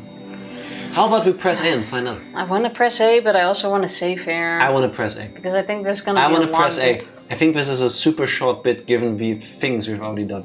Fine. Mysterious girl is standing on the other side of the offering box. Oh, I'm still in my OneNote. She's wearing a shrine maiden uniform, so she must be one of the caretakers here. Are we not worried about the fact that we can see through her? Girl, eat a sandwich. Or two. That's what I thought too. But there's something else about her. I can see through her. She's not just one of the shrine caretakers. She's the shrine itself. Because the girl is staring into my eyes. No, she's glaring. I smiled back fearlessly. I think she heard my words of challenge to God. She's wearing that expression on her face because of it. The words came out naturally. You are the god of this place, aren't you? The girl didn't nod, but I took that as a yes. What a contradictory feeling. I'm rejecting the god of this land, denying its very existence. Yet I don't doubt that this girl is that god. Yeah, that's gonna make you not be an atheist really quick. The girl opened her mouth to speak. A strong will reinforce fate. That's right. That's what I say to myself often. I never said that to anyone or quoted it from anything. So under normal circumstances I should be surprised to hear this girl say that. But she isn't human, so I'm not surprised. I replied to her. Also, why do we need to say I replied to her? We always just are replying. Anyway. Small detail. Why don't you read the line? God throws the die of fate and has fun with people depending on what he gets. But people have willpower. The stronger the willpower, the less chance of being bound by the result of the die. You see? People can gain a power that's strong enough to fight fate by working to their limits. Yes, I understand that very well. An unshakable conviction defeats the die of fate. That's right. And that is mankind's revenge against the gods who toy with them by dice roll. The hymn of those who would slow? That's a made-up word. That's not a real word, you can't tell me that. The hymn of those who would slow the gods' interference and forge their own destiny. Know my divinity and that I earned this day through effort after enduring all misfortune. Takano, famed anti-theist. Oh true, it's not even atheism because she believes God is a thing, but she hates him, or it, or whatever. Yeah, true. I don't think up until now she actually believed in God. It's just a... No, slew. That, no. It's just that you need someone to hate, To go slew. against. What even does that mean? Thank you, Dark Lord. Spiteful laughter flowed out of my mouth. But the girl's face displayed a strong will of her own. Her expression didn't even change a bit. I understand very well. No matter how many times we repeat, our fate doesn't change. That was all because of your strong willpower. This is a new fate, a new world. Yeah, it always is. Why are you suddenly acting like this is some grand revelation after 8 chapters? Because still, to this day, to me, chronology in a multiverse is weird. It's been a new world every single time. Yes, but chronologically, this is the one after the end of chapter 7. Yeah, it's the ending I one. believe. We need closure. Sorry, it's sloth. rhymes with cough, or slough. Off. It means to shove it off in a new way. I just prefer shove. We did not need that word. That's right. A strong will reinforces fate. That fate, so empowered, isn't bothered by the result of a die. That means it's a certain future. You, a human, found that truth before us gods who have been living for hundreds of years. I admit it. Your existence is close to that of a god. I'm honored. The girl glared at me with her eyes half shut. No, it was more like she was proclaiming something to me while displaying her own strong willpower. I won't be defeated this time. We always thought we couldn't win against you. That was why I surrendered. I abandoned hope and crawled around in the wheel of life. But then I learned. The power of belief can cause a miracle that forges your destiny. Are you saying you'll cause a miracle using your strong will that defeat the destiny woven by mine? That's logical enough. Because that's the law of this world. A strong will can make a desired future possible. We won't be defeated by your will. That's fine. So you insist on being an old god. Try it and see if your willpower can defeat mine. I like how she's not even bothered by what needs to be defeated here. No. After all that's said and done, this doesn't shock me at all. Because earlier you were like, oh, Takano doesn't believe in God. Yes, she does. I think she does. So like, she just sees it as a personal challenge of God trying to... She doesn't care. She has defeated God when she was a child in that forest. When God didn't smite her, didn't hit her by lightning. She has done everything in her power to fight against the cards she was dealt with. And she's come out on top. So if I can now finally see you face to face, God, after everything you've done to me, I don't care. Yeah, I believe myself to be above you. What do you think Takano believes she's talking about? Defeat what? Fate. What has she been being like? Fate. Okay. Acknowledging and hating God is not the same as atheism. Yeah, exactly. God tests people. Yet people aren't allowed to test God. So I'm going to test you here. See if your willpower can defeat mine. Come on, go ahead, try it. This is the answer to your question. There is somebody so clearly forged by her own willpower that it's like she said, I will achieve godhood. I will go above that. I will shit on everything if I need to. I have a goal. I will make that happen. Nothing can stop me. Not these people, not the things that have happened to me, and no gods either. And now a god actually appears in front of me. I don't care. The question I'll is walk still, right through you. How can she suddenly show herself to her? Which is odd. Because now it seems like it's her decision to show herself to people. Which obviously was an issue for 100 years. We Plus, might still find out. Is this even a good idea? Because now we're making her even more determined to do what she wants. To beat an actual god who has declared war on her. Let's find out. Which means we want this even more. Let's find out. That's clearly a declaration of war from me to God. This is the beginning of my revenge towards God, who put me through so much misery. And this girl, this God, is accepting my challenge directly.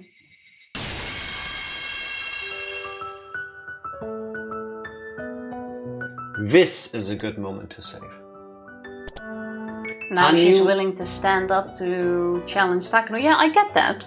But why would we show that to Takano? You can just be willing to stand up and challenge her in the background. Because now God presented herself to her. So Takano will believe that God is actually threatened by her existence. Now we have even more reason to do what we need. Because we have now physically challenged God. It isn't just me against God. God has said he's willing to challenge me as well. So now I'm even more determined to beat this bitch. Like... Because it doesn't matter, Tifa. I think it matters. No, it doesn't. This is a battle of willpowers. Yes, but her willpower was already 200%. Now it's 600%. I don't think so. I mean, wouldn't you be extra motivated? You already had enough motivation, but now you have even more if that's possible. Spoilers. God showed up in front of you feeling threatened. Spoilers, slightly, little bit. For things like, I think Dungeons and Dragons, but my prime example is the Elder Scrolls, specifically Morrowind. I'm pretty sure a bunch of other media as well, but those are the two examples I have. Tifa, what's the level cap for the vast majority of Dungeons and Dragons characters, or at least used to be? I'm not sure, 50? 20. Oh. Do you know what happens when you reach level 20? No clue. You are basically like superhuman. Level 20 is super high. Then I think later editions you could go up to 30 or 40, it being ever more challenging. And I think as you get to 40, you attain effectively godlike powers. The idea being that if you are so determined to go all the way, to put all of this dedication to your craft, to get to that level, then the sheer force, the sheer power you wield having gotten there, puts you on equal footing with these mystical creatures and godlike beings. In the Elder Scrolls, you, at least in Morrowind, you go through a set of circumstances that eventually puts you on a level where reality itself acknowledges that you are so much the person that was revealed in prophecy that you become functionally the same person. So, but it's not my point.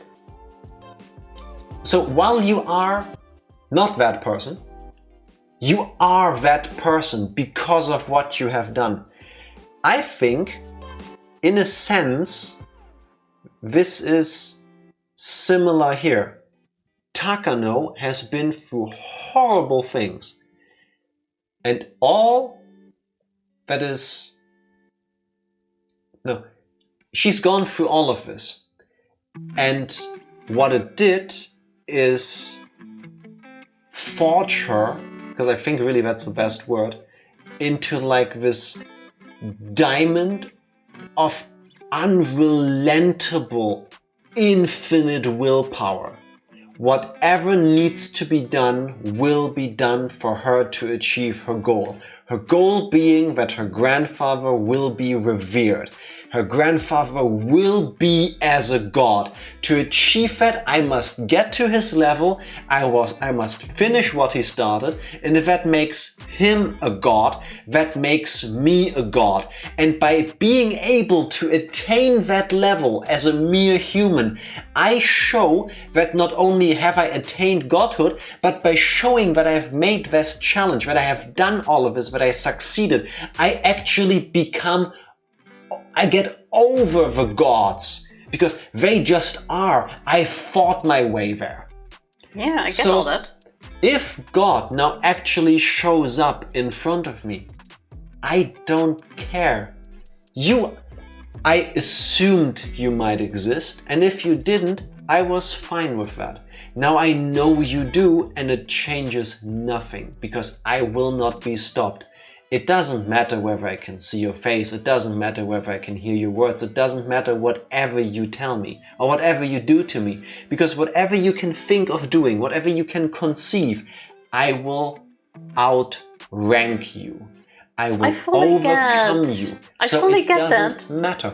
But I don't get Hanyu. I don't think Hanyu thought that far, and I still don't think this was a smart move, because why give her any extra motivation, if anything? I would think that Hanyu, in her infinite wisdom of hundreds and thousands of lives she's lived, hundreds and thousands of years potentially, she knows well enough that she wouldn't make that risk. Not in that newfound life for everybody where she also stands up and fights. Well, besides that, for now on Friday we better get a reason on why she can suddenly show herself to people. Hot take, if you can outlevel a god, that wasn't a god. Take it up with the people who wrote the D&D rule sets. Or maybe you have become God yourself. What is a god without worshippers? Well, how do you define worship then? Because is it enough to do what Takano is willing to do? That people potentially for hundreds of years, for the rest of time, would revere her groundbreaking research? I don't know. I don't see it that way, but I understand if somebody goes that way with their ideology, that they would consider this to be worship. Can a thunder god not cast thunder without humans? There's actually a bunch of like books and stuff where it works like this. I think maybe we've even seen an anime. Spoilers, not spoilers, because I couldn't tell you which one. But effectively, the power of like the demons or gods or whatever in there directly correlate to the amount of people worshipping them. That's not an anime, that's an actual thing. That's why gods die if shrines get abandoned.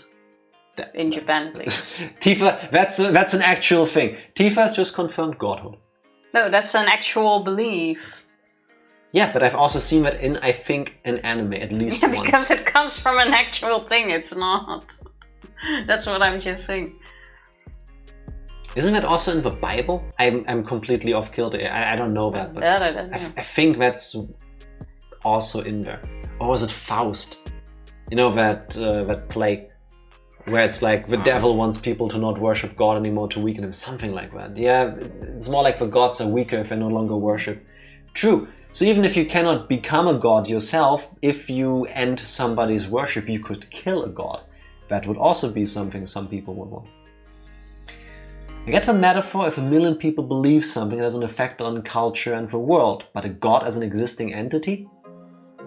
Well, if a million people believe it in that regard, it exists to them and it has the power to change things. Scientific approach. Does. If I can witness this god, this deity before me, maybe I can become a deity like that. And if that just takes people worshipping me. But I'm ready to do so. Tifa is weak. There are so many wonderful philosophical and metaphysical questions in front of us, and all Tifa does is, oh well. Oh well. Be a shame if somebody had answers to this, but it's not us. Well, that's the thing, you're not gonna get answers to it, no, will you? I do have answers to the question, what are we gonna do now? And the what are we gonna do now part is to rate Skinner. His stream title today is We Back. Silent Hill F Normie Waiting Room. True, it had like an advanced access kind of thing, right? Also something about Silk Song and Path of Exile 2. Currently he's playing Path of Exile 2 and he looks... Oh, he's fighting spiders and he hates those. Because he looked at the game the way I look at Excel spreadsheets with a like level of disgust. So, if you cannot stick around for the raid... Why? No. If you cannot stick around for the raid, please check out Skinner whenever it's convenient. There, I shot all of my shots, Tifa. Then I'm pressing the button. Please do. Thank you, everybody. I hope your infinite willpower will allow you to continue this journey with us. If you can't stick around for a raid, please do. We'll see you on Friday with more Higurashi. Bye! Thank you, thank you.